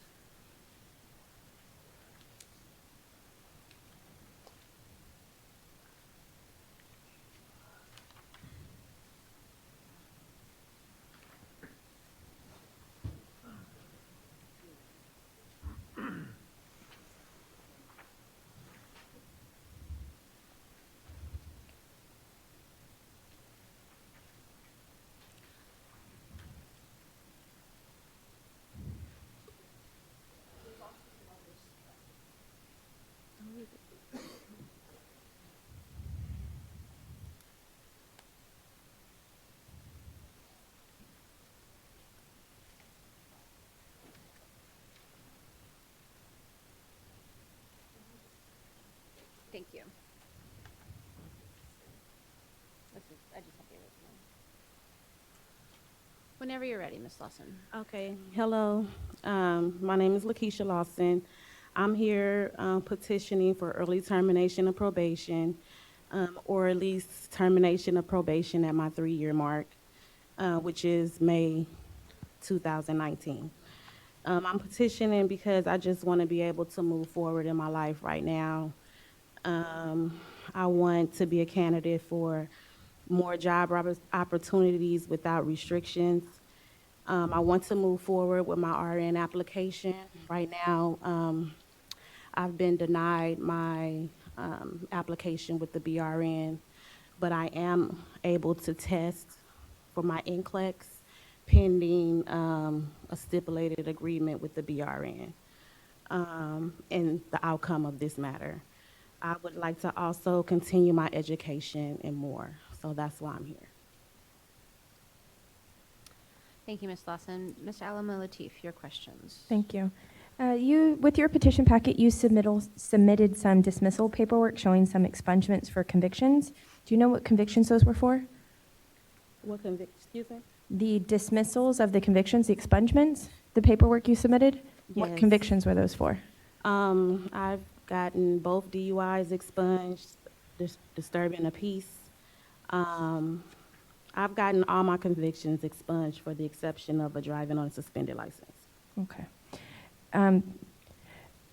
The reason why I ask, and maybe it's because the convictions are so old, the case numbers that are written on your order of dismissal paperwork do not match our case numbers that we have in an accusation that was originally filed in this case, and those at the very back of your packet, Okay. the very last couple of pages. So I'm wondering, were there additional convictions that the board was not aware of, or did the case numbers change? Why there are different case numbers on your paperwork than are showing of the conviction case numbers that are in the accusation? So are you talking about the DUIs in the back? Yeah.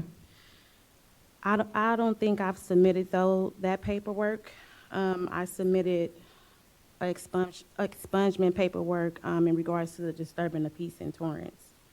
I don't think I submitted the ones for the DUI in Riverside. Okay. Let me find the paperwork. I can let you know. Sure.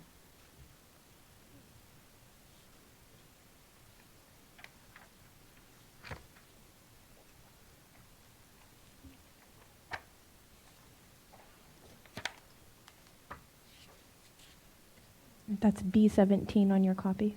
I'll be sending. Mm-hmm.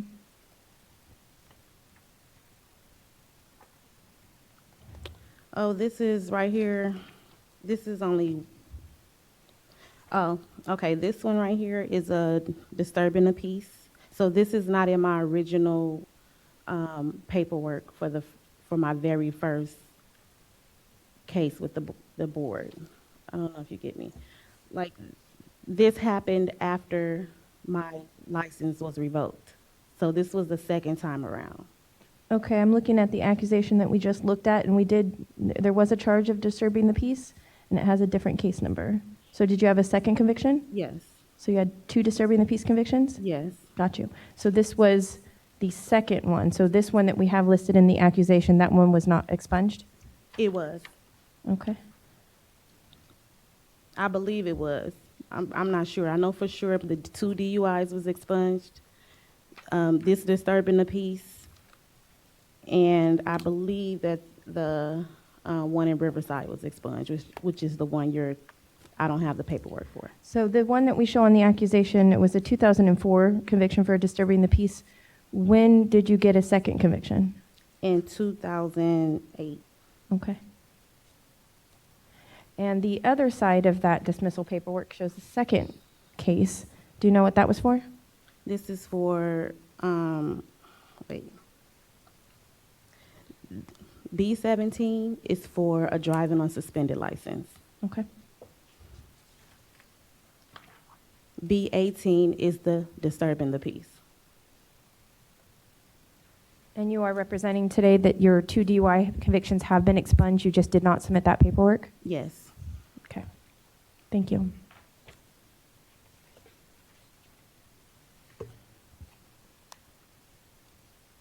In your You're currently working at Creekside, is that correct?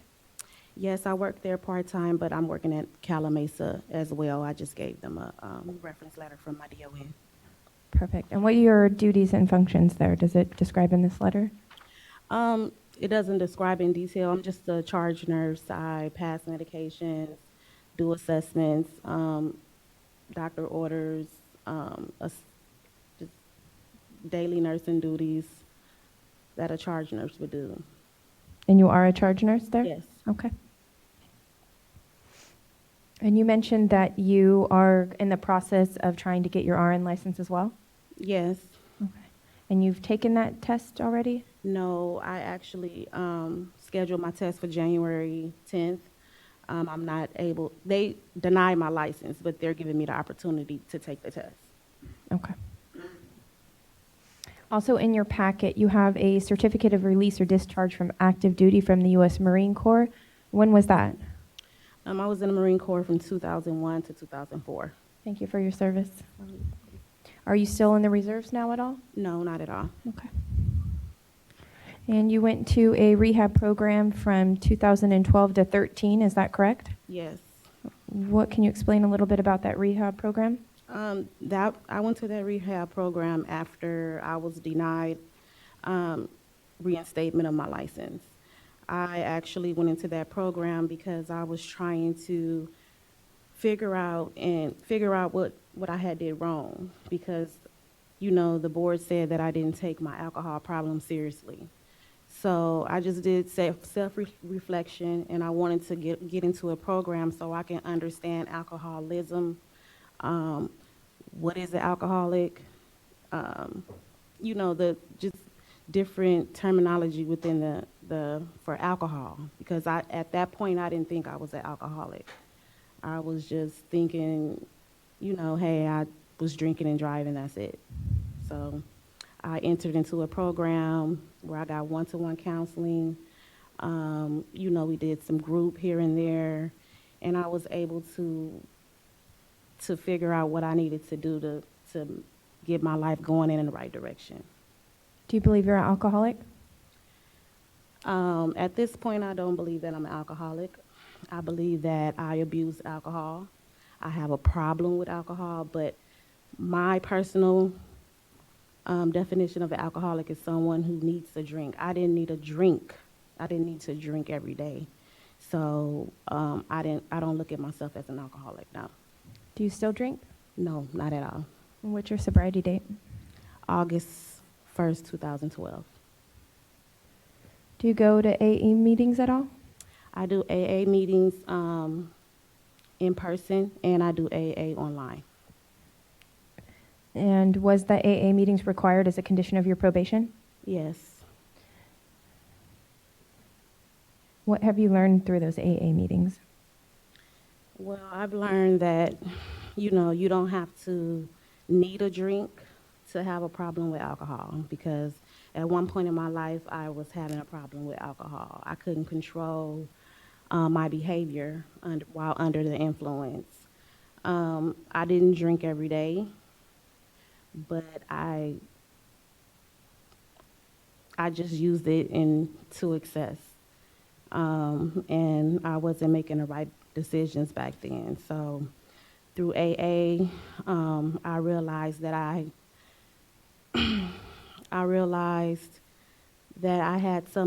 went through some of the same things that alcoholics, as far as people who like need a drink every day, was going through. So in comparison to them, I'm no different. I just don't need I just wasn't addicted. You know, I didn't have to have a drink and then wake up and have a drink. You know, it was just a learned behavior that I had from the military. You know, the military, we would work Monday through Friday. On the weekends, it was drink, partying, and that's what I did once I got out the military. So when I got out the military, I got a DUI like right after, and I just kept going on with that behavior. How do you stay sober now? Right now, you know, like I said, I've changed my life tremendously. As far as the triggers, I know that back then I just wanted to party. That was my life back then. I didn't have any children. So now, things have changed. I have kids now. I'm working.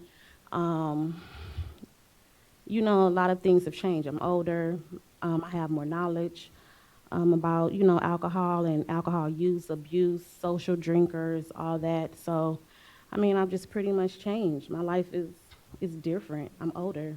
And, and then the main, one of the biggest parts of this is my sister was killed by a drunk driver. So I know now the importance of being responsible and,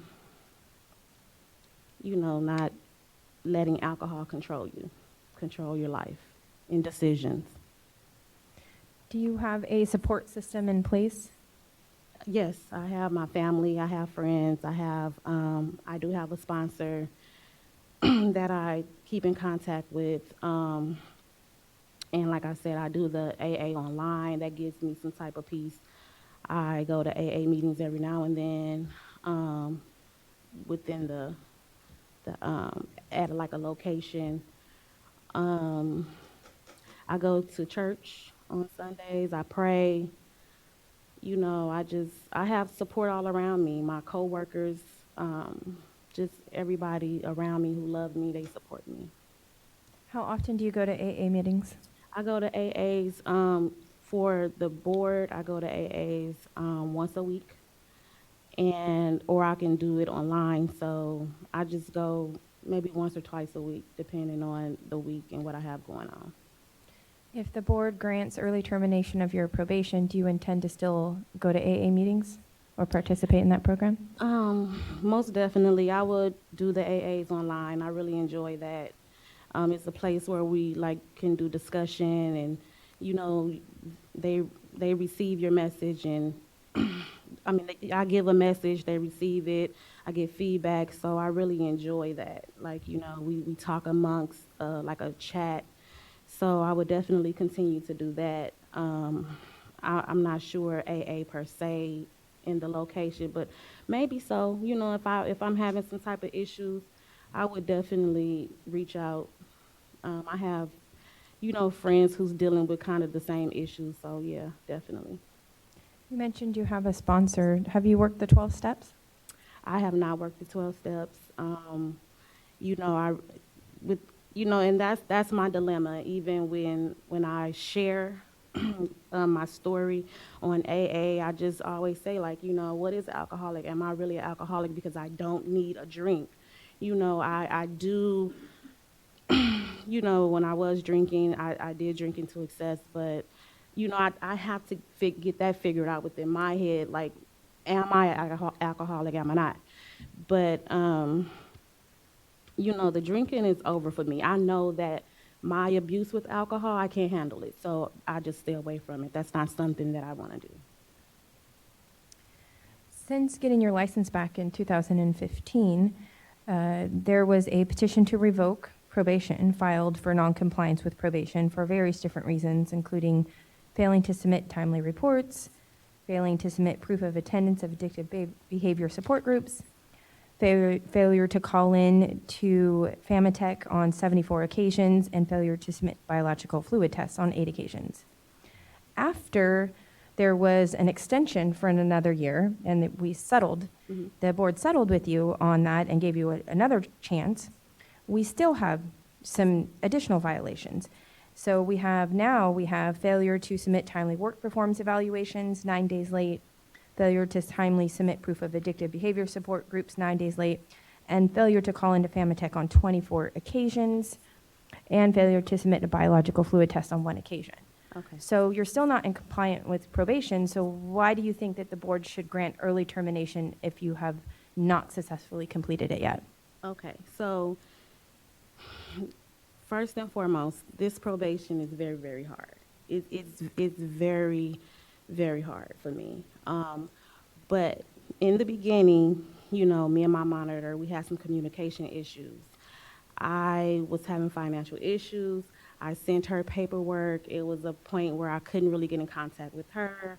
I had to leave a message. So it was some issues going on there in the beginning. And she told me, that if I missed one more test, then she was going to send my file back. So I missed the test, but I sent her information showing her like I was in class. I was all the way in LA, you know. Then it's glitches as far as places that you can go for 24 hours. It says 24 hours, but it's like other, it says 24 hours, but you know, it's dependent upon if it's a woman there to view you test. If, you know, if it's someone there, like, because I'm a lady, a woman. So if it's a woman there to view you test, then you can go there. So at that point, I was in LA, I left my paper, I went all the way, I had to drive all the way to Moreno Valley. It was no possible way I could get back all the way back to LA, even though it was a place in Ontario. So it was just an issue with that. So I took the year, even now with with me being late and with the report, you know, my life is busy. I'm working now, and you know, anytime I was late, I would let her know in an email. She put it in here, like I would say, hey, you know, I'm sorry, my report, I had to sit in the car. I just didn't know, you know. I'm making excuses, but it is a lot with this probation, and I'm really, really trying hard. Like I am, you know. It's not because I was going to have a dirty test. It's not anything with dealing with alcohol. It's just the time constraints. It's the being here at this time. It's the not having a Famatech form, or you know, it was hard, especially in the beginning because I was not working. The transition was very, very hard for me, and you know, me and her, we didn't even have a face-to-face the first time because I let her know I was having financial issues, and you know, I can't make excuses. It's just like I said, it's just very, very hard, and I'm doing the best that I can.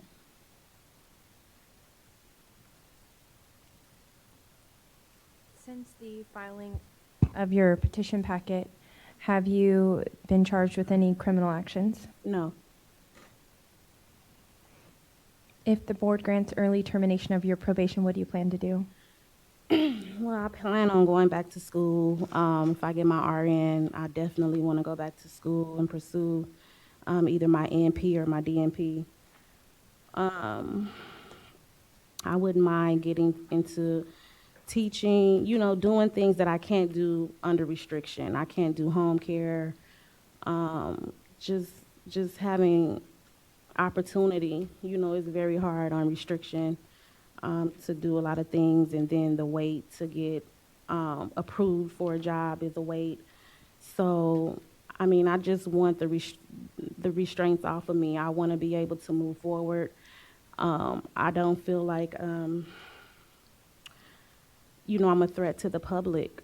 You know, I do understand that I do have the DUIs. I have had, you know, problems with addiction, but I mean, not addiction, alcoholism or, you know, alcohol abuse.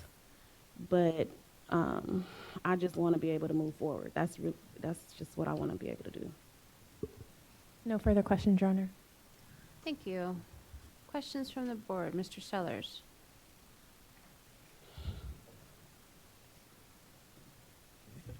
Yes, hi, good afternoon. Hi, hello. First, thank you for your service. I Oh, really no problem. appreciate that. And second, congratulations on your academic successes, very impressive. You stated that you are currently working as a charge nurse? Yes, Have you cleared that through the board? yes, I have. You're okay. I'm supervised by an RN, is a RN on duty. So from my understanding, if I'm supervised by an RN, I can't supervise other CNAs. But you've already talked to the board about this and pre-approved this? Yes, yes. Okay. I don't believe I have any further questions at this time. Thank you. Okay. Thank you. Mr. Durkin? I have no questions either. Okay. Hi. Hello. I need some help to understand what's going on. Okay. And as you were talking with us, you said, I just got to get through this. Yes, I do. Well, get this over. I do. You had probation that was extended a year because of some problems with some of the guidelines. Yes. What's the guarantee to us as a board that if probation is removed, that there will be a need to have some kind of parameters or some kind of guidelines? So the guarantee to the board is, okay, you're asking me what is the guarantee to the board that I don't need parameters or guidelines, or? If we remove those that are restrictions that, in a sense, you have to. Right. We remove them, you don't have to, Right. but you should, Right. right? Right. Okay. So what's the guarantee to us that you would? Well, the guarantee that I would is that I've been doing it for the past, I haven't been in any trouble for the past 10 years. My DUIs are, my convictions are from 16 years to 10 years old. I haven't been in any trouble. So, I think that speaks volumes that I haven't did anything or, That helps. I noticed a quote, and I'm not going to paraphrase, I'm going to quote you. okay. We were asking you a question, and you told us, I'm making excuses. Yes. And then you said that you're not a threat to the public, but then in the same breath you say, I'm making excuses. Well, yes, I feel like I was making excuses, because I take responsibility for my actions. But so I don't want to make it sound as if I'm trying to make excuses for my behavior. But I can't explain it. That is just what happened, and I know it may have sound like excuses, but it was just that I missed a test, and because of my own reason, and my monitor told me that that wasn't an excuse, and it was not an excuse. I felt it was an excuse, but I'm not the monitor, so I have to accept responsibility. I was just trying to give an explanation of what was going on, and I said I feel like it was an excuse. A valid excuse. A valid excuse, but And I remember basically she didn't want to hear it. And so I remember something about the paper was in my car, Yeah. but I didn't have it.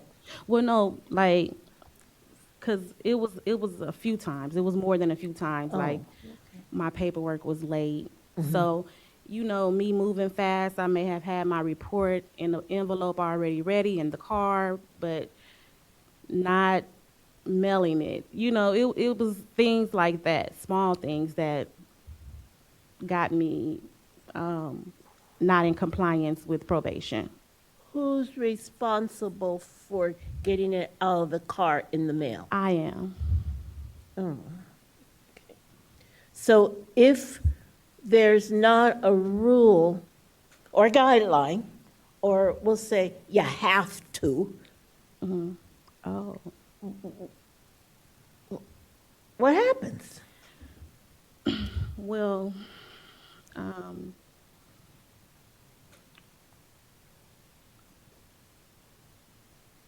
I mean, if it's not there, then I mean, I don't have to. I would be done with quarterly reports. If the probation is terminated early. Okay, let's take the reason there's papers due and there's other guidelines and talk about being a nurse. You're a Right. charge nurse right now. Right, And you described some of the things you need to do. right, You keep record and follow up on meds. yes, So, well, I got to talking, I didn't put the record in, so that's how come it's not written down. That's an excuse. it is. What happens to the patient? Especially if the patient didn't receive the meds. And the Right. next person comes on to duty.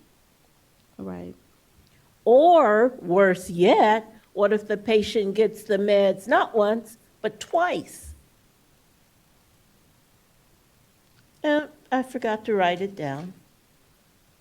right. I mean, I didn't mean it to sound like it's not important. I didn't mean to make it seem like, oh, okay, oh, I just forgot. You know, I was just explaining what happened with that situation, like a quarterly report was being late. I totally know that it's serious for me to meet deadlines and, you know, be more responsible, but I do take responsibility for it. I know that, you know, all I can do is do better. All I can do is just try harder, in which I have. You know, I communicate with my monitor more. If something goes wrong instantly, I am communicating with her. If like when that quarterly report was 9 days late, I emailed her. I said, hey, you know, I'm sorry. I mailed my quarterly report 3 days late, so she may have got it 9 days. You know, it may have been 9 days on her end. So, you know, from the first time she sent my file back, I've been more in communication with her.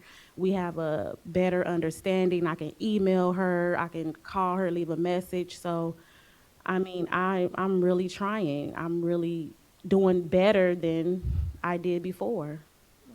We can only do better than we did before. That's it. I have one other question. You talked about AA Yes.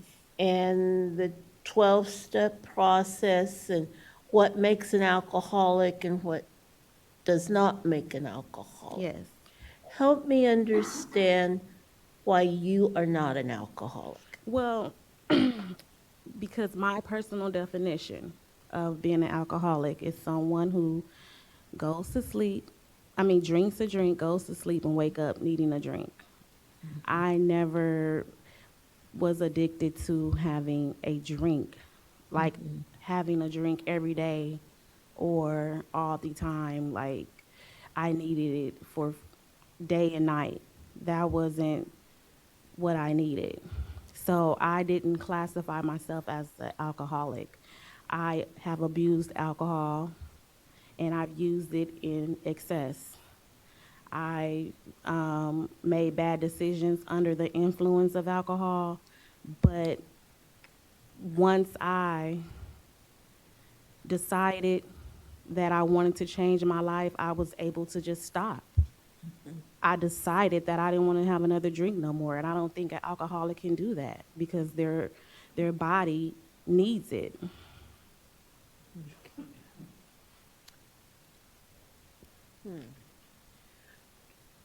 What are your triggers when you abuse alcohol? What made you drink when you say you abused alcohol? I was in the military.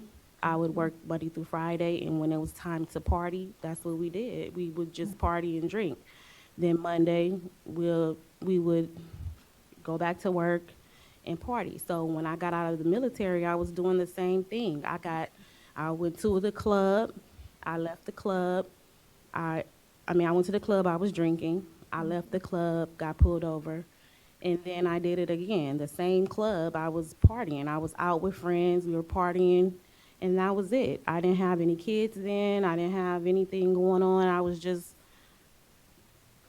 living my life, I guess. I didn't think of consequences. I was just out of control, I guess. So when I'm out of control, I drink. No, not when I'm out of control, when I wanted to party, when I wanted to go out and have a good time. Do you go out and have good times now? No, I do not go out to clubs. I have 2 small children right now. I don't go out. I don't go party. But no, actually, I have been out to party, but I didn't take a drink. What's different now than then? What's different now was that I had a sister who was killed by a drunk driver. I don't have any no older family living, so I am the sole supporter of my kids. I have a lot of different responsibilities right now. So drinking and partying is definitely not my focus.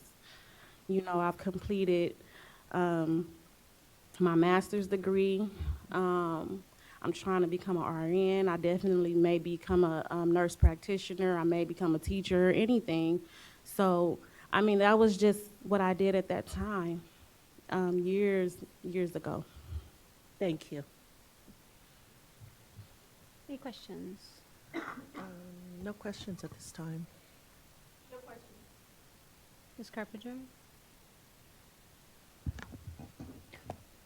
In looking over your timeline, I just noticed that 2 of the reports were 9 days late in April of 2018, but you don't list any particular instance that might have occurred in your life to cause these reports to be late the same date, the same time period. I just wondered if there was something going on in April of this year. That's when I believe I had the incident, the reports like in my car, and I didn't mail them. I think that's when that incident occurred. Just like I said, just moving fast and working, and because like I said, this probation is a lot of key components to it. You have to log in every day. Like just up until now, I just found out that I can call in. So this probation is just a lot of key components. So I may have thought that I mailed the report, but really didn't get it in the mail until I looked, maybe was cleaning my car and like, oh, my report is late. But instantly, I emailed my monitor. I told her like, hey, I'm sorry, my report is gonna be late, but I'm putting it in the mail today. And that's how it was late. Okay, but no traumatic life incidents or anything at that particular time? No traumatic. Okay, right now. thank you. Good afternoon. Hi. Can you explain the issues related to logging in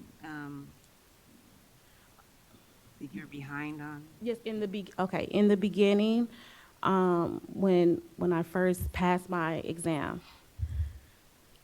the mail came and it was saying like you have to log in and you have to do these tests. So when I got the test, I called my monitor and I left her a message. She didn't respond to my message. So I basically just stopped logging in because I left her a message letting her know, like, I didn't understand the process. Like when it was time to transition, when I first passed my test, transitioning onto probation, it was no explanation. Like I didn't speak with her in enough time. We didn't have a face-to-face meeting. So I didn't understand the process. So I was not logging in, and I was not testing the first part of it until me and her actually spoke on the phone. So when we actually spoke on the phone, and she clarified what I needed to do, that's when I started logging in the way that I needed to and going to test. So that's how it was like 74 times or all that time, because the transition, I didn't understand it. and I couldn't get in contact with her. So, are you saying or claiming that after you had the phone conversation with her, then after that, you logged in consistently from that point forward? Yes, from that point forward, I logged in consistently and I went to test consistently up until the one time that I missed the test because of me being in class and like that drive. When I contacted her, she told me my file was going back to the Attorney General because of that one test. And I called, I tried to speak with a supervisor, I sent her paperwork, I asked her would she reconsider because of the paperwork that I sent her, and she said, no, your file is going back to the Attorney General. And then that's how I got the year added. But after that, consistently, yes, I was logging in on time and testing on time up into that one missed test. Thank you. Anything further from the board? Okay, thank you very much. Thank you. The matter is submitted. The record's closed. We're off the record. Before you leave today, make sure you pick up the slip of paper from the court reporter. She'll have it for you momentarily.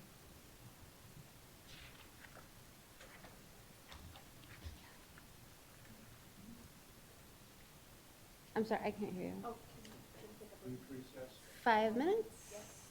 Okay, let's take 5 minutes, and we will resume with Ms. Leonardo.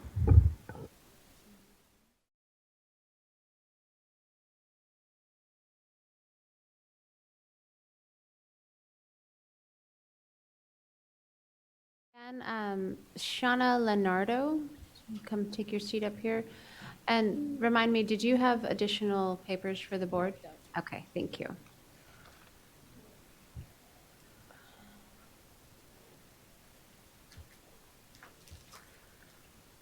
Ready?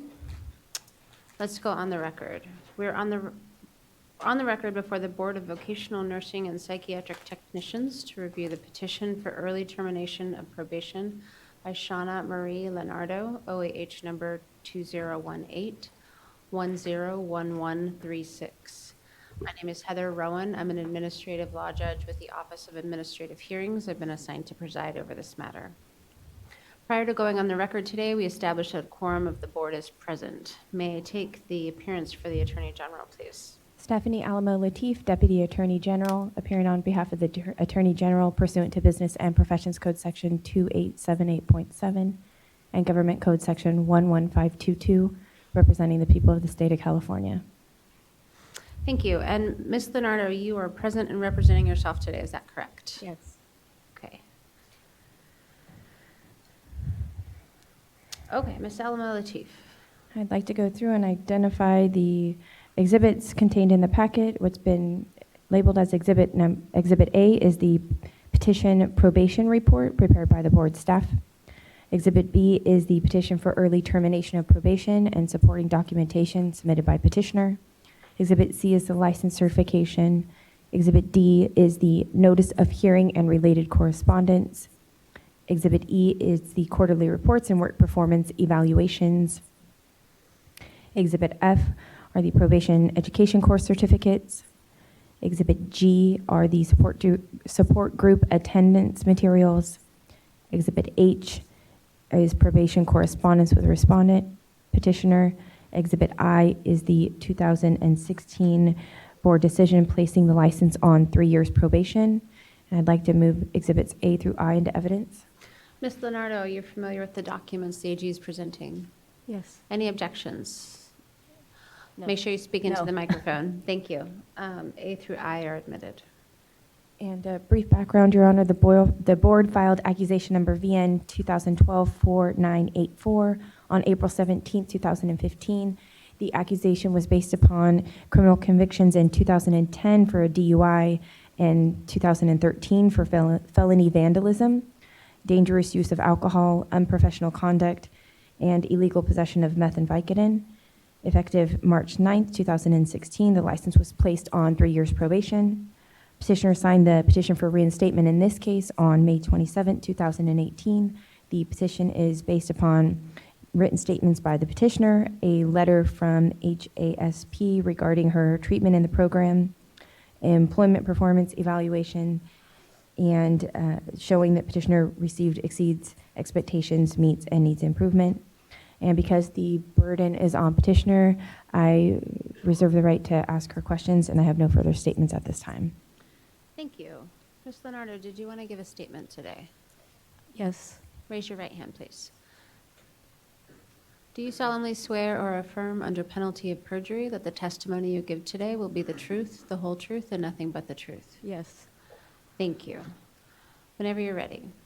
So I'm here today for early termination of probation in the hopes that I could possibly reapply for my RN licensure.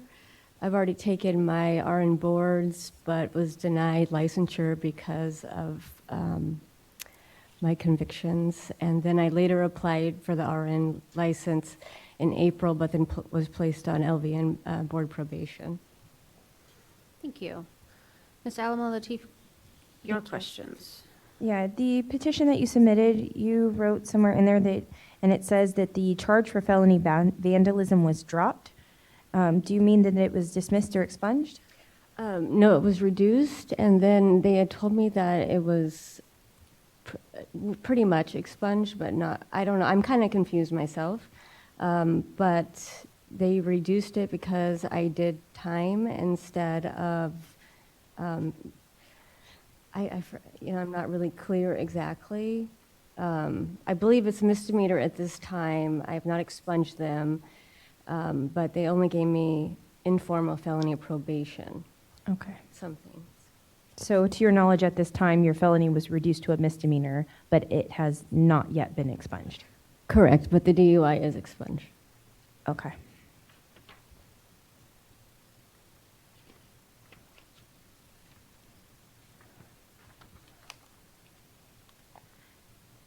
And you're currently working at Crescent City Skilled Nursing, is that correct? Correct. What are your duties there? I am a nurse. I pass medications. I do nursing assessments, wound care. I communicate with doctors, supervise CNAs. I go to care plan meetings. I do care plans. Any other duties a nurse would do. And did you complete the rehabilitation at, is it HASP? H-A-S-P? I went to a couple of meetings there. Well, my counselor is located at HASP, the one I see monthly, but I'm not actually directly in the HASP program. Were you ever in that program? No. Was a rehab program required by your probation terms? No. And can you tell me a little bit about your counseling sessions with your counselor? So I go to see my counselor monthly, and we talk about what's going on, and she helps me deal with problems that I have at work or in life, and we kind of work through stuff and develop strategies to help cope with things. Is that required by probation? Is which required by probation? The meeting with your counselor? Yes, it's once a month. If you're It's considered under the psychotherapy, I believe. Okay. If your probation is terminated early, do you intend to still seek counseling sessions? I don't know.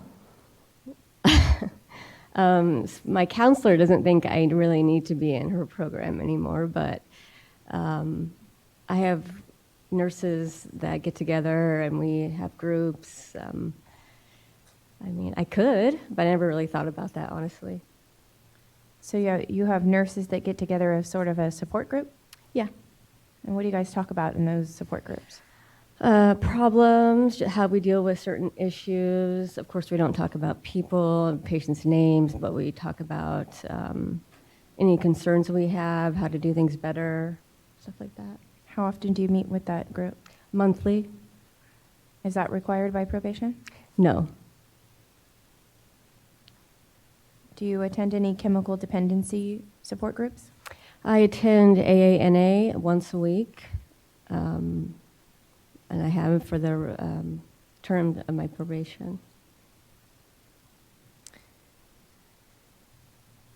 What have you learned at NA? Well, we should not do drugs. We all know that. Nobody should. It's not worth it. I made a mistake, and I learned that unless I want to ruin my life, I better stop and go the other direction. And I never really ever thought I would ever do drugs in my life. It's not really me. It's not really in my genetic makeup. I had depression really bad and was in a really bad relationship. What was the time of your life when you used methamphetamine? How many years ago was that? 2013. What was the extent of your meth use? I believe like 1 to 2 months. It wasn't every day. It was like through a period of a couple of weeks.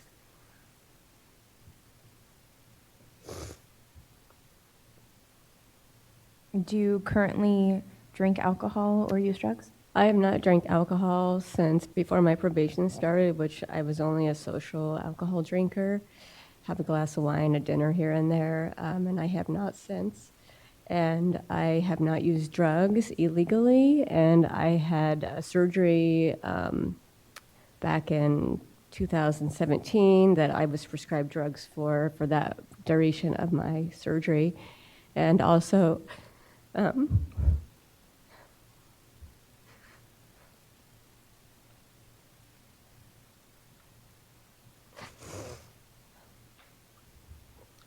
Take your time. sorry. It's okay.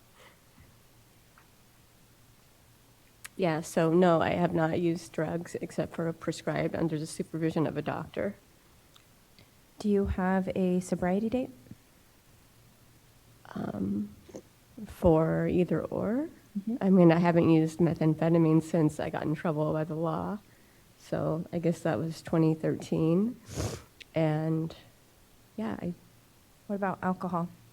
it was back in February before I started probation. Did you stop drinking because you were going to be on probation or for another reason? That was the first time I had drank. It was at a softball game. Prior to that was like 3 years, 2 or 3 years. So it was just an occasion. If you are let off of probation early, do you intend to go back to drinking alcohol? No, I have no desire.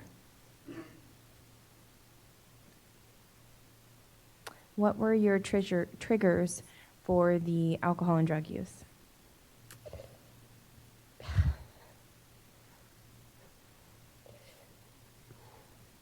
I was in a very unhealthy relationship with an individual who was abusing me. And how do you deal with difficult relationships now? I have people to talk to. You have a support system in place? Who's your support system for you now? My family, friends. Do you attend AA meetings at all? Excuse me? AA meetings? Once a week? Once a week. Have you worked the 12 steps? No, I have never done the 12 steps. Do you have a sponsor? No, I do not. Once your probation is terminated, and if it's terminated early, do you intend to continue to attend AA meetings? To be honest, the AA meetings don't seem to be as helpful to me as the counseling because it just seems like people are sitting there talking about it's not structured well, and it doesn't really help, you know? I'm not going to be honest about it. Like, for me, it would be better for me to go to a one-on-one.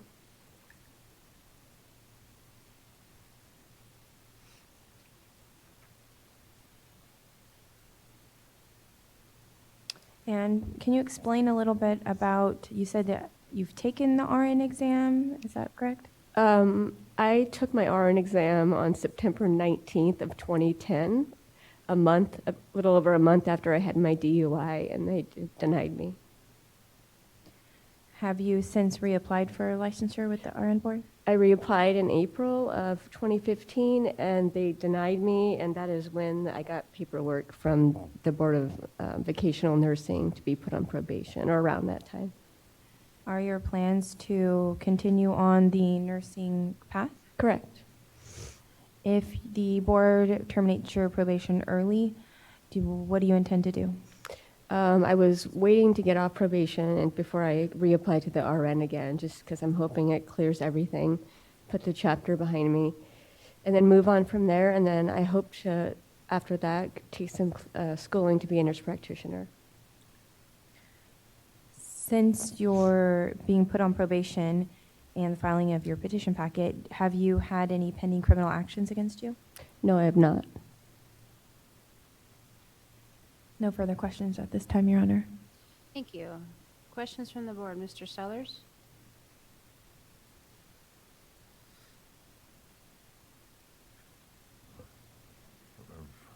Hi, good afternoon. Hi. Frankly, you're getting pretty close to coming off probation anyhow. It's just a matter of time. I guess one thing that I noticed in the package is needs improvement around communications. There's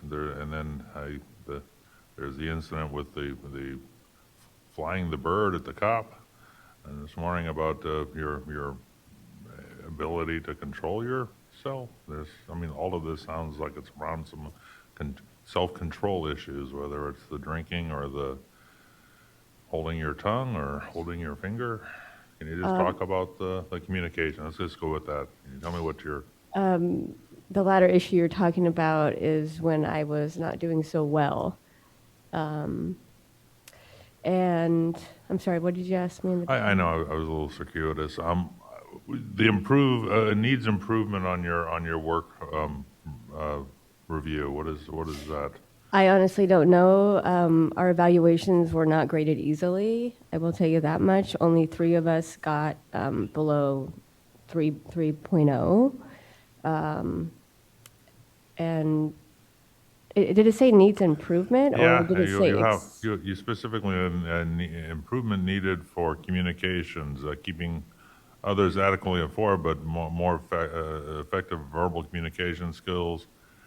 And then there's interpersonal skills. There's a needs improvement in building work relationships and valuing others' point of view. And then in the comments, she actually makes the comment, relationships with coworkers could be improved. You want to be approachable and work as a team player to facilitate better care for all residents and continuation of care. Be more open to an exchange of ideas and opinions and more professional in your response to peers. I see what you're saying. I honestly can't answer that because I do not feel like I come across as how this was written, honestly. I think I mentioned something to my supervisor about it. I said, what do you mean? I don't know what you mean by this. I try to be, approachable. So she's saying something I don't see. Maybe I'm short with them. Maybe it's the way I talk. I don't know, honestly. Okay. Other than obviously the issues you had that got you under probation, you've done a good job on meeting your probation requirements. So thank you for answering my questions. Thank you. Mr. Durkin? I don't have anything at this time, Your Honor. Okay. Ms. Amazilla de Herrera? Hi, thank you so much for coming today, and I just want to make sure I understand it clearly. So the period of your substance abuse was only for a couple months? Well, are you talking about the DUI or the other? Well, both. I mean, like anybody else, I would have a drink occasionally, and I had a sober driver home that night, and then I went to move my car from the front of my house to the back of my house when I got home, and, went around the block and didn't make it, which I should have been in trouble. I shouldn't have gotten my car. And the other one was just for a couple of weeks, but it wasn't like every single day. I was getting abused by a person, and so I was pretty much abusing myself in return. That's all. Thank you. No questions. On this side? No questions. Hi, good afternoon. We've talked a little bit about some trouble you got in with methamphetamine and also some issues you've had with alcohol. But I noticed that you were also arrested for illegal possession of narcotic painkillers, Vicodin more specifically, and it looks like you had an altercation with your relative and you rammed a car into another car. That's while you were on Vicodin, illegally obtained. You didn't have a prescription, correct? It actually wasn't illegally obtained. I had a bottle that did not have my name on it. I actually have an autoimmune disorder, and I have pain daily. So you but- were prescribed? Yeah, and I never had a chance to, fight that or anything. There was never, it was what it was. Yeah, because in the records, it says that you didn't have a prescription. The bottle I had it in didn't have my name on it, so that's what they were considering, that it wasn't mine. It had another person's name on it? It didn't have anybody's name. So they're saying it was illegally. It wasn't. Okay.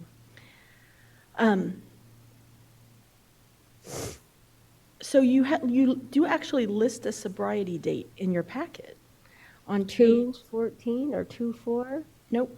On page B4, you write, it says, "What is the date of your sobriety?" And you say September 2nd, 2013.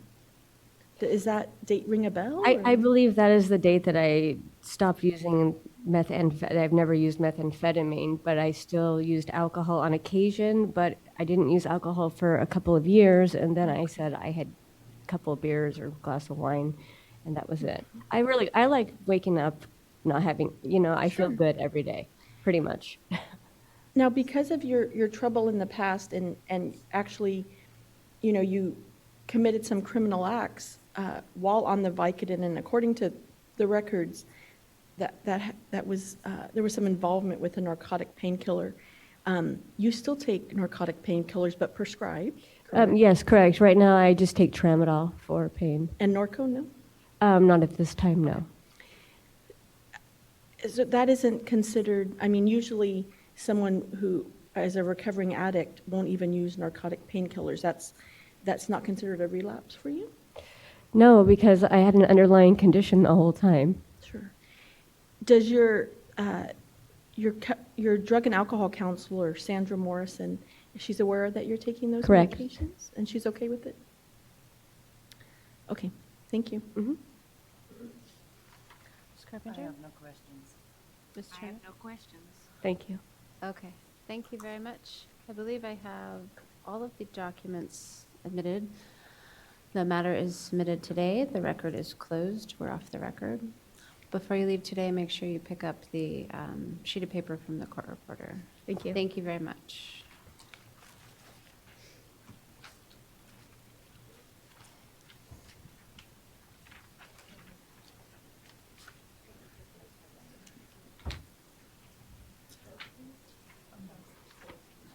At this time, the meeting will now adjourn to closed session pursuant to Government Code Section 11126C3 to deliberate and vote on the above matters and any other disciplinary matters.